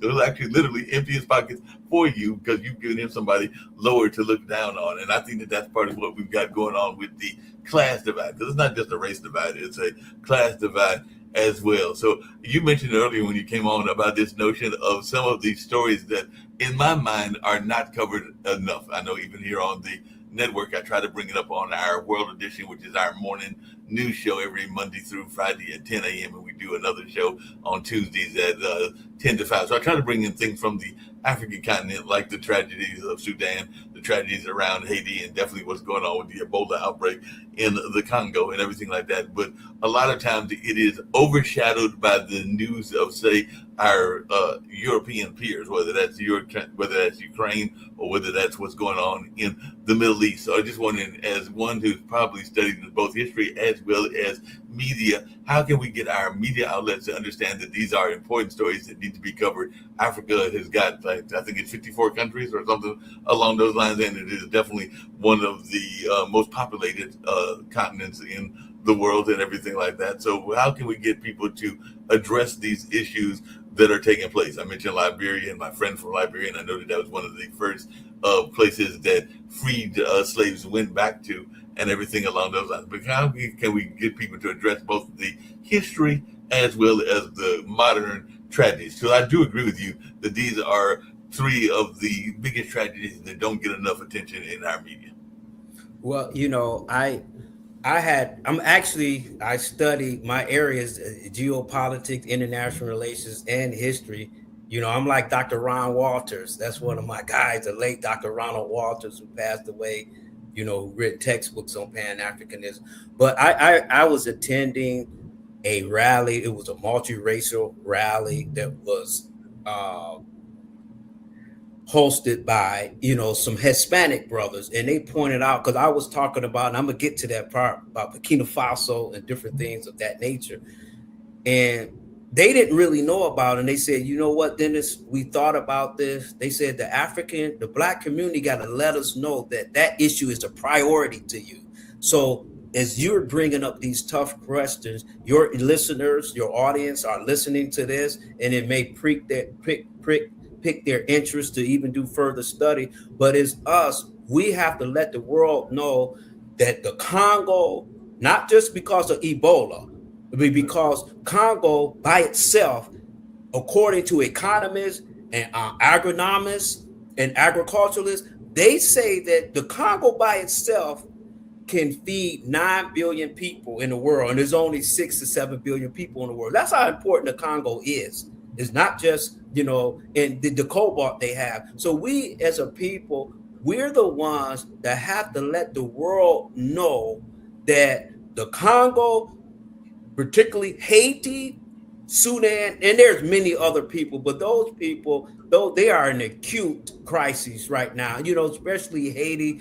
The U.S. government never got over the fact that they got their independence, and ever since 1804, we have seen this ugliness come from U.S. foreign policy, and that's what we see on is just really the tip of iceberg. Whereas you have in a poor country, pay reparations to people they shouldn't have to give anybody anything, and it seems like every 10 or 15 years, the U.S. State Department decide to overthrow or cause significant instability in Haiti. And we look at the Sudan. I mean, it's terrible even just talking about that. But to answer your question, Mark, is that we're the ones that must make people realize it's not only a priority to us, but it should be of some importance to you. And we have many places, because I'm gonna tell you this, as you mentioned, they say that upwards of 33% of the population going to be looking like us, clearly black. Right. 33% at a minimum of the population. Let's add on to that. Did you know that Africa has 64 to 68% of the arable land? Arable land is land that's fertile enough to grow high yields of crop. Africa got 64% of that. And keep this in mind, Africa is 12 million square miles.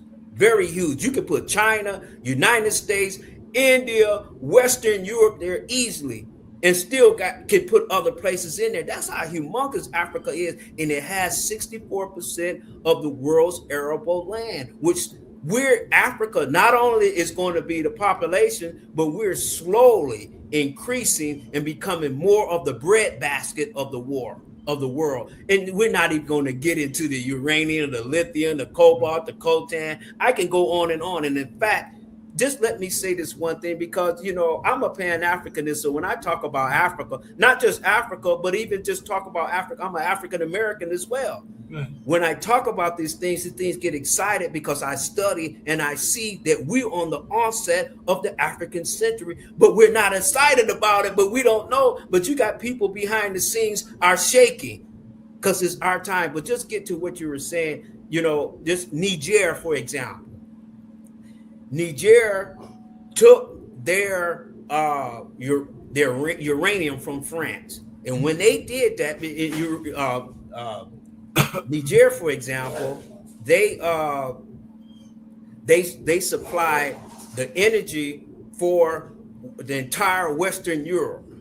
They used to sell it for France for what was 80 cents per kilogram when it go for $220 a kilogram. When they stopped that, just by itself, they had created $384 billion revenue, according to Dr. Arikana Chiombo-Ikwa. So Africa has enormous power that we don't realize it, but we start waking it up. But Africa, to answer your question, Mark, Africa is very important and is slowly about to become an economic powerhouse as well as a central authority in world affairs. No, it's definitely going to be an authority in world affairs, because one of the mistakes that we don't want to make that has been made in the past is letting other people control our narrative, but also controlling our land. Because I know one of the things I mentioned, because they were talking about real estate earlier today on one of our shows, is this notion of how much of our land has been stolen and everything like that here in America, that we actually should have a lot more of our farmland than we actually own, because we allowed it to be stolen from us and from under us and everything like that. But I do know there are opportunities to us to get some land in the motherland as well and everything like that. So I just wanted your take on what we can do to protect the land that we have, because I know that even in my own family we have some land, and we're trying to do the best we can to maintain that land generation to generation and everything like that. So definitely, as I mentioned before, I know Ghana's been offering tracts of land to African Americans to come back home, but that's just one of a couple of countries that were doing that. So what are your thoughts around how we can build up our own land mass? Because that's something that we should have had. There's the whole notion of 40 acres on a mule and everything like that, but we never really got our 40 acres on a mule and didn't really get what we were promised. And that's even the whole conversation around reparations and everything like that. So what is your take on how we can actually get land here in the States and also possibly be good partners with our brothers and sisters on the motherland? Yes, you know, one thing about the racists in this country, they never intended to give us reparation. It was something that a hope that they put in front of us. And every so often they dangle it. They have reparation commissions. They have Dr. Claude Anderson there. They even had myself there before, even here in Detroit City Council. But right soon as the camera leaves, there's no follow-up or anything meaningful. It's just a false hope that they put out there. But we should be trying to get reparations because they owe us reparations. But what I learned, I studied the history of reparations, and actually,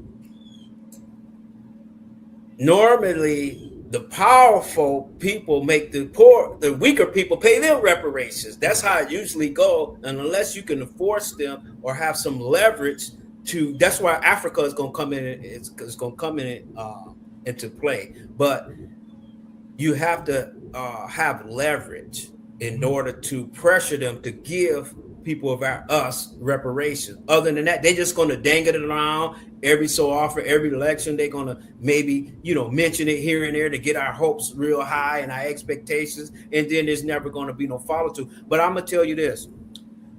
I was at the Burkina Faso embassy and talking to the ambassadors as well as their diplomats. And they said something that really knocked me off my feet. And it has something to do with what you do. And they told me, they said that all of the land and the businesses that the former colonizers used to have, we are willing to give them to African Americans as long as they have the capacity and the skill set to continue them. We're talking about billions of dollars. I couldn't wait to come back to Detroit and tell people, guys, they're talking about giving us tens of thousands of acres of land for free. They look me in the eye. And as diplomats, I'm a pretty serious person. They pretty serious person. We don't have time to play with each other's emotions. They look me in the eye and tell the African-American community that we're going to give them land with wheat on it. And we know that wheat is 49% of the human diet. And it actually, in places like the Middle East, because they eat a lot of, bread and pastries and different stuff, it goes up to 60%. But wheat by itself can constitute 49% of the human diet universally. And they have tens of thousands of acres there that they say they were given to us as long as we had the capacity and the skill set. You can't act, we're talking about no bid things.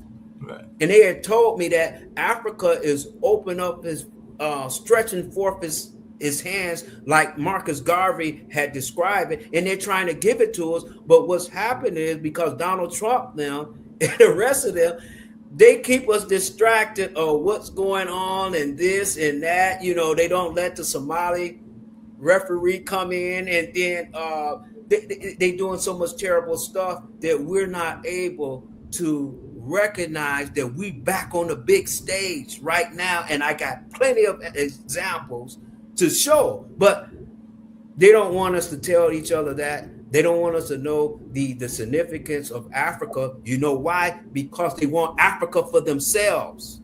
No, they don't want you to establish diplomatic ties with Africa, because you know what that means, Mark? That means instead of you paying $4,500 per ounce of gold, they're going to give it to you for $3,100, where nobody else compete with you. That's what the Mali ambassador and foreign minister personally told me. That when they invited me to a think tank just a few months ago in Washington, D.C., the Stimson Center. We had all the African ambassadors and foreign ministers, and they told me to come in there. They saw me.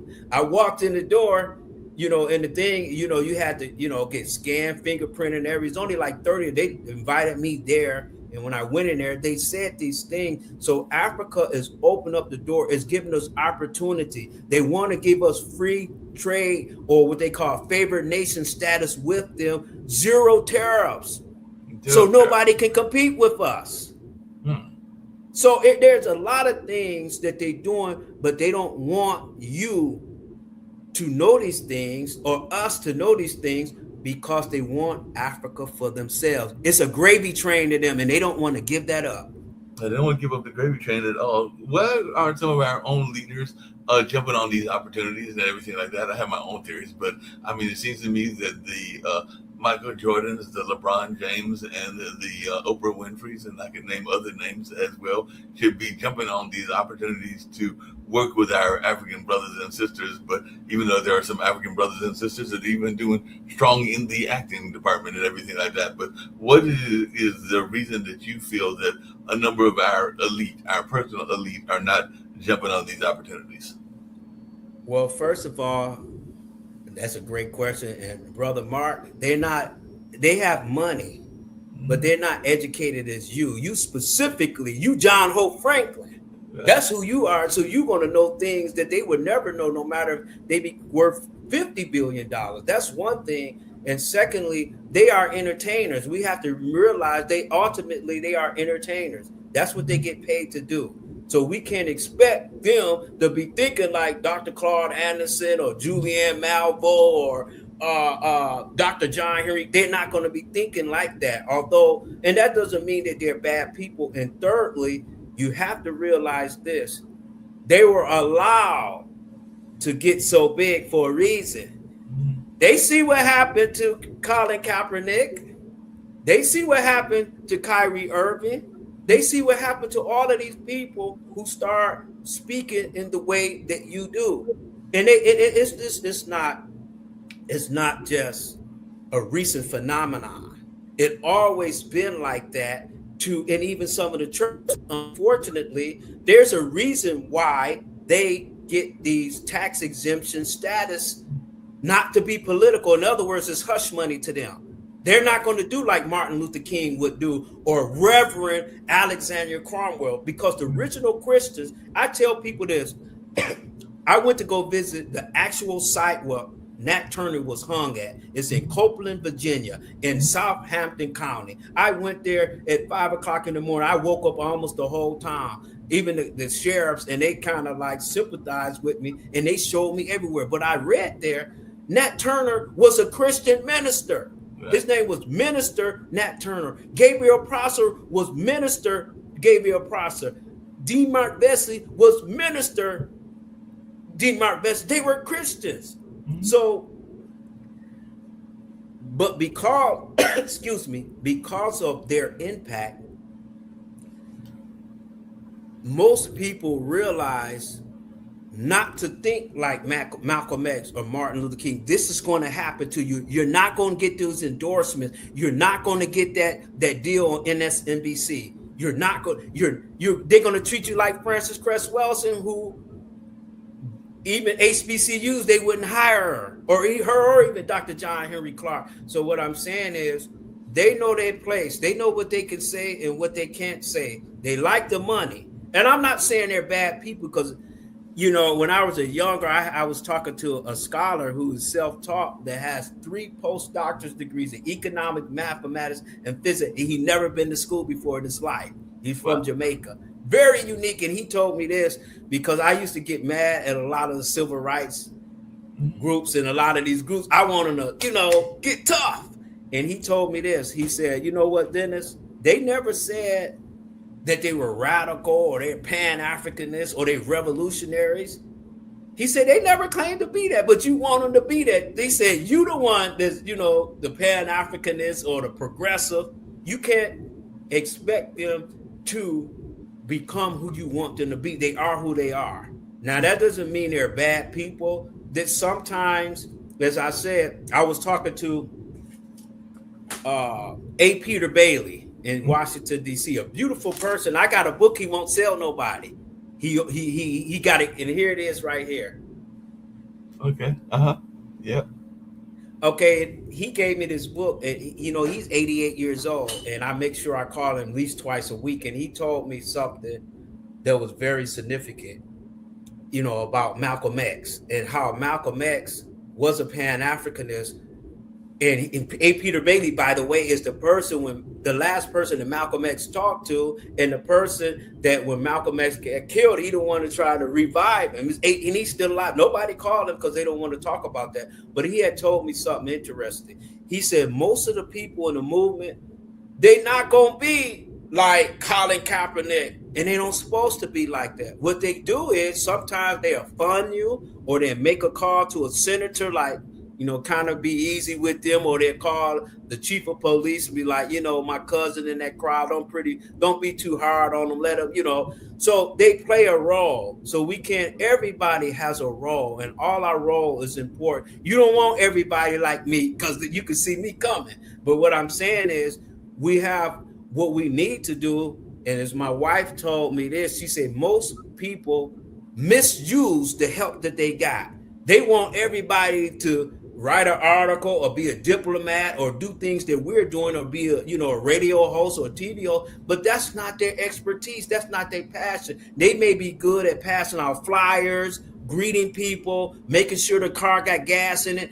So everybody has a responsibility. And when we talk about Oprah now and Jordan, of course, I would love for them to be like Malcolm X and, Claude Anderson, but they're not. However, they can play a role. And sometimes, even if we look at W.E.B. Du Bois, how he made some evolutions in his last years of his life that make us even more proud of him. So just give them time. They have Africa in their blood, in their DNA like us. So it's just a matter of time. Although I would love, and I'm critical of them, I would love for them to spit, but they just don't know they're entertainers. At the end, that's what they do. They're entertainers with money. And they have tacitly agreed that they're not going to be talking like Muhammad Ali and different people like that, because they'd lose all their money. Like Kanye West, what happened to him, he can't even give a concert to take care of his kids, make an income, because he says something about Zionists. Right. So they know they're quiet for a reason. That makes a lot of sense, because as you said that, I was thinking about the woman that wrote the 1619 Project, and she was offered a job at UNC, and then the job was taken from her. It was either UNC or Duke, but definitely she was offered a job at an ACC school, and they wound up feeling that it was too much controversy, so they didn't give her the job and everything like that, and she wound up working at Northeastern, excuse me, a Northeastern University, and all along those lines. But yeah, you're right.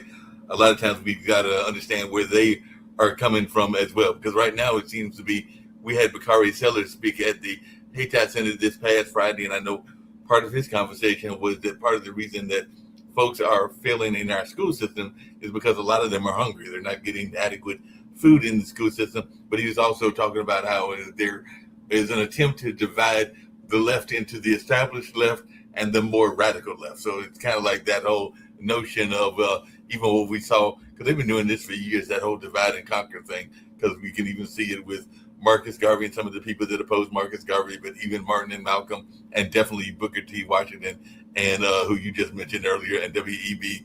Du Bois. It had different philosophies. Some of them wanted to be more integrationist, and some of them wanted to have us upbuild our own communities, and all along those lines and everything like that.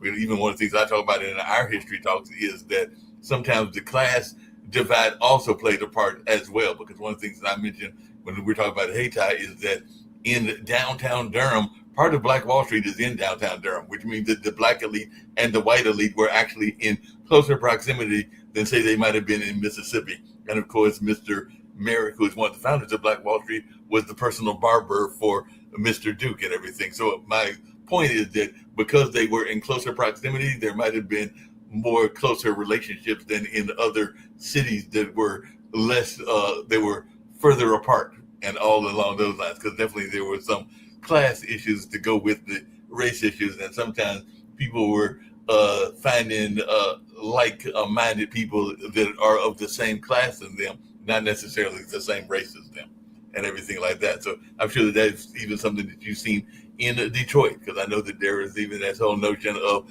the radical left versus the more progressive left, or the kind of ways that, as Bakari was saying, they're trying to separate the left versus the left, even in places like Detroit.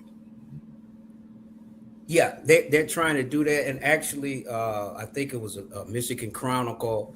So Hispanic said, then it's, somebody, I was at the Africa World Festival 2 weeks ago, almost 2 weeks ago.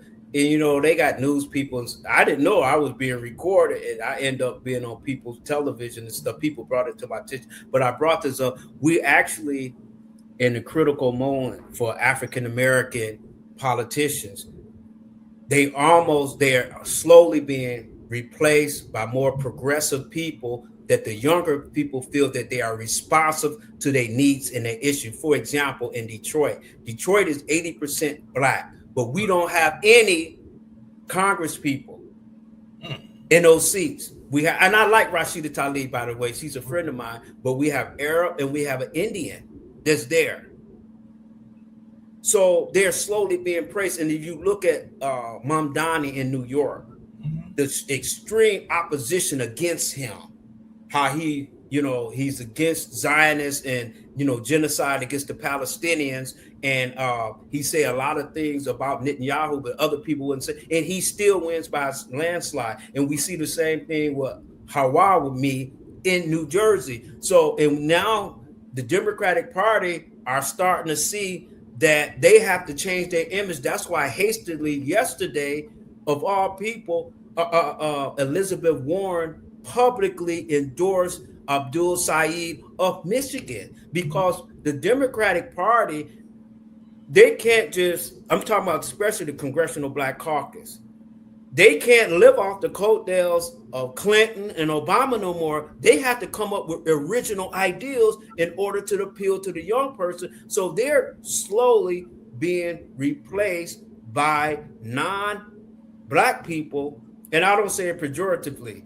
They're being replaced by people that's not Black anymore, and Black people are voting for them because they're listening to them. Because when you look at it, and I'm gonna tell you this. See, a lot of the Black elected officials have failed us in the sense that what they do is they die in office. Whether it's John Lewis, whether it's Elijah Cummings, whether it's Sheila Jackson, they die in office without grooming an obvious successor. Right. So they lose the seats. They lose the seat. They stay there till they're 80 and 90 years, 30 and 40 years. And I don't say an age is a thing, because it don't matter how old you is your ideal still relevant. That's the key thing. But what I'm saying is they don't let younger people come in there and get a feel of things. So when they do have to transition, they can hand it over to a responsible person to preserve that seat. But now other groups are seeing this deficit and they're taking advantage of it. And they're supposed to do that. They're supposed to do that. But we cannot. The Stacey Abrams, Hakeem Jeffries, your friend is a little south of you, James Clyburn, they got to change the game, or it's not going to be a Congressional Black Caucus anymore. They have to change it because the electorate is changing, the demographics is changing, younger people are coming in and they want answers. They want to know, why is our money being paid to fund a genocide in Palestine? Why are we fighting a war? Why are we fighting a war that's really unnecessary with Iran, where you already said that it spent $37.4 billion, but it's really 111 billion. When you add up all the factors, you're asking for more money when we have inflation, we have gas prices that are $4 and almost $5 a gallon, but you're trying to give money to another country. You want to increase that aid to the Zionists. So we got the younger people are asking these questions. They spot on. I can go to sleep at night because I see these young people are not getting wool pulled over their eyes. They're putting Mamdani in there. They're putting Rashida Tlaib in there. They're putting Sri Tanalar in there, and they're about to put. It's very close. They're about to put Abdul Sayed. He comes from nowhere. Because there's no viable, we talking about Detroit, 80% Black, but there's not one Black candidate that's viable and strong enough to go for the Senate seat. He comes from nowhere because the rest of the African-American politicians, most of them have discredited themselves by trying to toe the old Democratic Party line. And there's a split, and it seems like we're going to be the ones that suffer the most from this. No, there's no doubt about that, because like you said, a lot of the young people are concerned about how they can get their groceries and how they can pay their rent, and a number of other important issues that are out there that aren't being addressed enough and everything like that. So the young people are definitely concerned about that. And you're right that a lot of times the old guard is wanting to hold on to power longer than they need to. We even saw that with one of our political action committees here, but they did start handing over some leadership to some of the younger bloods, but there was a number of years that some of the old guard was there. And that's one of the things I like about even the Cultural Arts Center that I work at now, is that we just hired a new director. She's I want to say in her early 40s, and her artistic director is in her maybe mid to late 30s, and even the young fellow that is the program manager, and he is, I want to say, mid to late 20s. So there is a opportunity to have more young voices out there in some of these established organizations, but we've got to give them the ability to have that voice while also recognizing that the historical voice is also important. Because, like I said, I think Desan is in his 50s and he's in our poetry community. Matter of fact, I know he just said, I think his fiance just turned 50, and I think he's like 52 or something like that. So we have to have that balance of both those that are maybe in the middle age to the elderly range and everything like that to the young people. And we got to have the respect of each generation respecting each other, but also listening to each other, because sometimes we don't do a good job of listening to our peers, whether they are of the same generation or another generation. But I'm a big believer in us listening to each other and learning from each other, and all in that space. Well, this has been a great conversation. I'm glad that Courtney introduced me to you and everything like that. I have to get you back on another show as well, and some of our other shows, but you've definitely given us a lot to think about, and I tried to share some of my insights as well. But as I told my first guest, I always get my guests to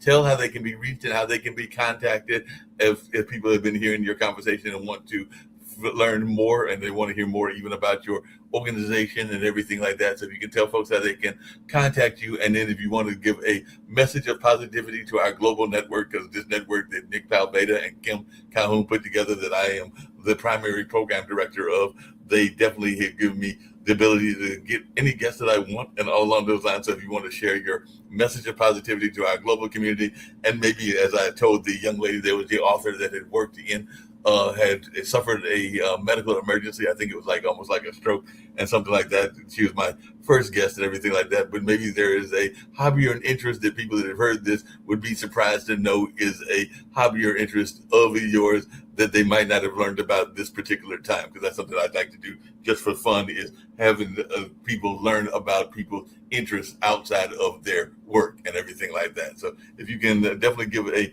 message of positivity and how they can contact you, and any other message you wanted to share, because it's very important that people understand that we're about to be running things and all along those lines. So definitely, if you want to share that, I'd greatly appreciate it. Yes, thanks for giving me this opportunity. But again, I just want to take my hat off to you, and I want to come down where you at, and you can give me a tour of what's going on, because as a Pan-Africanist, I want to help people that's doing the right thing. And it's not just Black people, European, white, Asians, we for it all. So I would love to come down there and get a tour of what's going on. And matter of fact, let me know how I can help out.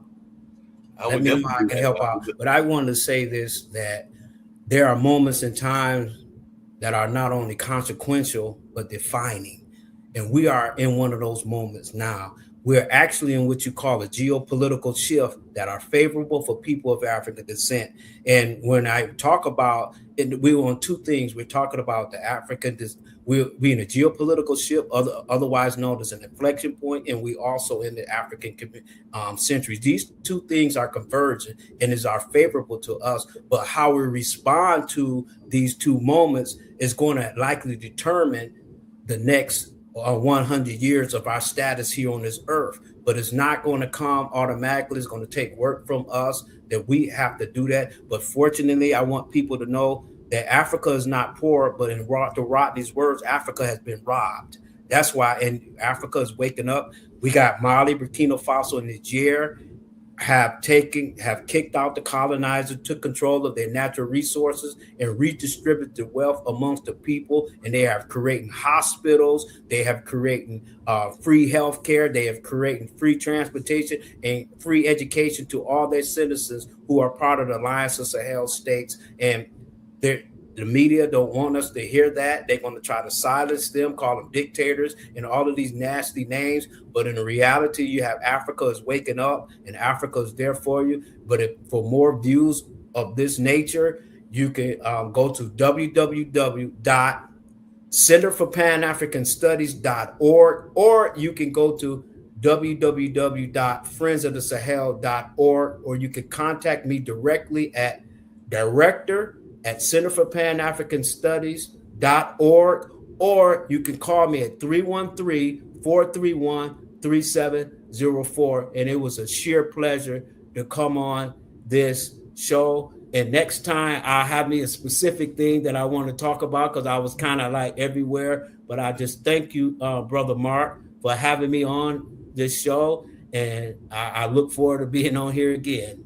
Yeah, I definitely look forward to having you back on again. And definitely there's some other shows, including our new show that we do every morning at 10 that I'd love to have you on as well in the near future. So there are a couple of other opportunities that you can have to share a lot of your viewpoints as well as others as well. So definitely I'm looking forward to that. And you have a standing invitation. Courtney will tell you that I'm very much involved at the Hayti Center, but anytime you're visiting Virginia or any of our adjacent states, even South Carolina, you want to come to Durham, North Carolina, I am the staff historian there. So I would love to give you a tour and talk about some of the Black Wall Street that was going on, and even attempts to possibly even create some models around the historical Black Wall Street in a more modern version that even some of my board folks are involved in as well. So given kind of like Salem Village a historical narrative, kind of like looking at what it used to look like, but also creating a modern version of it as well and everything like that. So I do know that that's something that we've been talking about, and they've even just created recently Hayti Village, which is a housing and I think an apartment community as well. And that's maybe about a block and a half from the Heritage Center and all in that line. So definitely, unfortunately, gentrification is real, and there are some gentrified parts of the community as well. And we can talk about that on a future show also, but definitely gentrification is taking place in the Southeast as well as in the Northeast and the Midwest, because I did go to school in Milwaukee, so I do know some of what goes on in Wisconsin, Detroit, and other places. But definitely looking forward to us having more rich conversations, but this has been a very rich conversation as well. And as I was just saying, tell us a side hobby that is of interest of yours outside of the history and everything like that. As I was telling the other young lady, I do word games, and when I get together with my family, we do play spinners, which is kind of like dominoes. And I know that my nephew, one of the oldest one, is getting ready to go to college, and he'll be studying political science, possibly looking at becoming a lawyer, as what I like to call an activist lawyer, and all along those lines. So definitely looking forward to his conversations as well. And by the way, we've got Sri Srinivasan. He is a major person, and he was saying he was enjoying our conversation. He is an Indian American out of New York, but he does the New York Times read along every Sunday. So he is a listener that pops in and every once in a while. So glad that Sri joined in. I think his kid may still be at Duke University if he hasn't already graduated, but he's got ties here, and he's definitely got his own Substack as well. And I'm trying to get my Substack up and running as well, but he's got some great insights. And as you see, he's got a picture of Mr. John Lewis with him and all along those lines. But he's been enjoying our conversation, and he is a regular media person himself. I consider him almost like a media coach and everything like that. So definitely glad to see that he was giving us some insights as he was listening in on our conversation. I say. Cool. So what's a side hobby of yours? And then got one last very quick question about. Okay. A side hobby of mine is I'm actually an animal lover. And if you keep seeing me look over there, it was somebody, I guess they was trying to sell something. They was knocking on the door and the dog's barking. So I'm trying to tell them, but I'm an avid animal lover. I love animals, especially dogs. And, I just love animals. I actually work out. I mean, you can go Dennis Boatwright. You look at my Facebook page. I actually ran in marathons, and at my age, I'm actually 56 years old. But I got little kids that's 5 years old, 8 years old, and 10. But I'm into sports. I actually play sports myself, and I lift weights, and I also am an animal lover. I love animals. I feel that. Some people tell me, they said that Dennis, when you pass away, you go to heaven, they're going to charge you with taking care of the animals in heaven. You're going to love it. So I'm an animal lover. I like things like that, and learning languages, traveling, going to Africa, and just my hobby now is meeting people like you, because there's good people in the world. We have to remove the feeling of isolation, as though there's not many people like us, but we got to communicate with each other. And once we do that, we will become a power. So that's my hobby now, is meeting more people like yourself. And the person that came in and left those remarks, I want to meet people like them myself. That's my hobby. No, I agree with you. That's a great hobby, and I'm an animal lover as well. A friend of mine turned me on to Merlin, which is an app that lets you hear the different birds and identify the various birds. And I have had different animals. My brother's actually got a dog, and one of the dogs is actually having some serious health issues, and all along those lines. And I've had definitely in my life dogs, cats, even geckos, and raccoons and goats as a youngster and everything. So I'm a big fan of animals, and even just sometimes looking at animals when going outside, even seeing something as simple as the beauty of a butterfly or a rabbit walking around, or even sometimes me and my mom were talking earlier today in her backyard in Rocky Mount, North Carolina. She's got a group of turkey, deer, and squirrel that are often out there hanging out and frolicking. So she was actually enjoying their company as she was in her deck near the swimming pool and checking them out. So yeah, I'm a big fan of animals as well. The last question I've got for you, just really quickly, I'm gonna play this video to get us on out of here and everything like that, is this is a gentleman from Oklahoma, and he talks about the importance of education, but not just the education in the sense of teachers, but also the support staff, whether that's the guidance counselor, whether that's the cafeteria worker, the janitor, or the resource officer, and all along those lines. So before I play this particular video, because he honors a number of these people out of Oklahoma and worldwide, as he likes to put it in the video and everything like that, who is a teacher that influenced you, or somebody that was part of the support staff? It might have even been a cafeteria worker. I know that my grandmother on my mother's side was a cafeteria worker, and my grandmother on my dad's side was a librarian. She actually created Richard B. Harrison Library, which is the African American library in Southeast Raleigh, which is part of our rich African American history, and all along those lines. So is there a teacher that necessarily influenced you? And then I'll play this video and get us out of here on this particular show and everything like that. But is there a teacher or somebody in the support staff that influenced you? Maybe it was even a coach, because you mentioned being an athlete. Yeah, I would have to say it was my mother, but I'm actually an orphan. She passed away when I was 4 years old, but she the one made me a critical thinker based upon her genetics she gave me. But a person who had a big impact on me is Dr. John Henry Clark, and Dr. Claude Anderson, and Dr. Ron Walters. Dr. Ron Walters, I never met him before because of circumstances, but Dr. Ron Walters convinced me to be a political scientist, a real one, not to talk about it, but actually study it formally.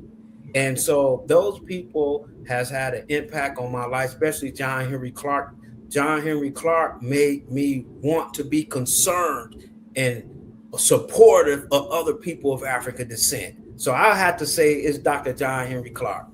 No, that makes sense. I mentioned John Hope Franklin. I didn't know him when he was living, just like I knew Bob and Chuck Davis and everything like that. And as we were talking about Mother Nature and animals and all along those lines, what a lot of people don't know, and I unfortunately did not get a chance to see them, but I did have friends that saw them and say that they were amazing. One of John Hope Franklin's other interests outside of history, because he was definitely a major historian, was apparently John Hope Franklin had some of the most beautiful orchards that you will ever see and everything like that. So definitely a lot of people said that he's got a tremendous orchard collection when he was living, and I actually knew people that visited his house and actually got a chance to see those orchards and everything like that. So apparently he was very much into the plant life, not just the animal life, but the plant life as well. But I know my friend Brett Chambers, who teaches at North Carolina Central University, and even Buna, who's kind of like his play son, and is from one of the African countries. I think he's from Sierra Leone. It's either Sierra Leone or Senegal. I'm trying to remember which one of the S countries it is and everything like that. But definitely both of them told me that he had a great orchard collection and all along those lines. So definitely that's something that people don't oftentimes think about, John Hope Franklin. But yeah, apparently he was a major orchid grower. Mm-hmm. I seen it when they had him on C-SPAN one day. It was about 15 years ago or longer. And they were interviewing him, and he took them to his orchids in his backyard. Tremendous, and that's what he liked. That's how I am with animals. You get me around animals, Wolverines, everything. I'm just in bliss. I understand. So we're going to play this education video. Dennis, you've been a great guest, as was my other guest, the author that was on earlier and everything like that. So I appreciate having you both on the Online Dinner Party. It's a show that I bring on at least 2 guests, sometimes 4 or 5, and we just have rich conversations and learn from each other. Because I remember my parents, when they would be playing Bid Whiz, I would oftentimes hear them having conversation with overhear their conversations, and it's kind of what I have modeled this show after, and all along those lines. So in about 6 years, I think I've had probably close to several hundred guests and everything like that. But it's always good to have new guests and to learn new things from my various guests. I'm gonna play this video, get us on out of here, but I'll let you get a clip of this if you go to YouTube at podtv.tv, and I'll be uploading this either later tonight or no later than tomorrow. So you should be able to see it on the on-demand section as well. But it's been great having you as a guest, and I look forward to having you on future shows as well.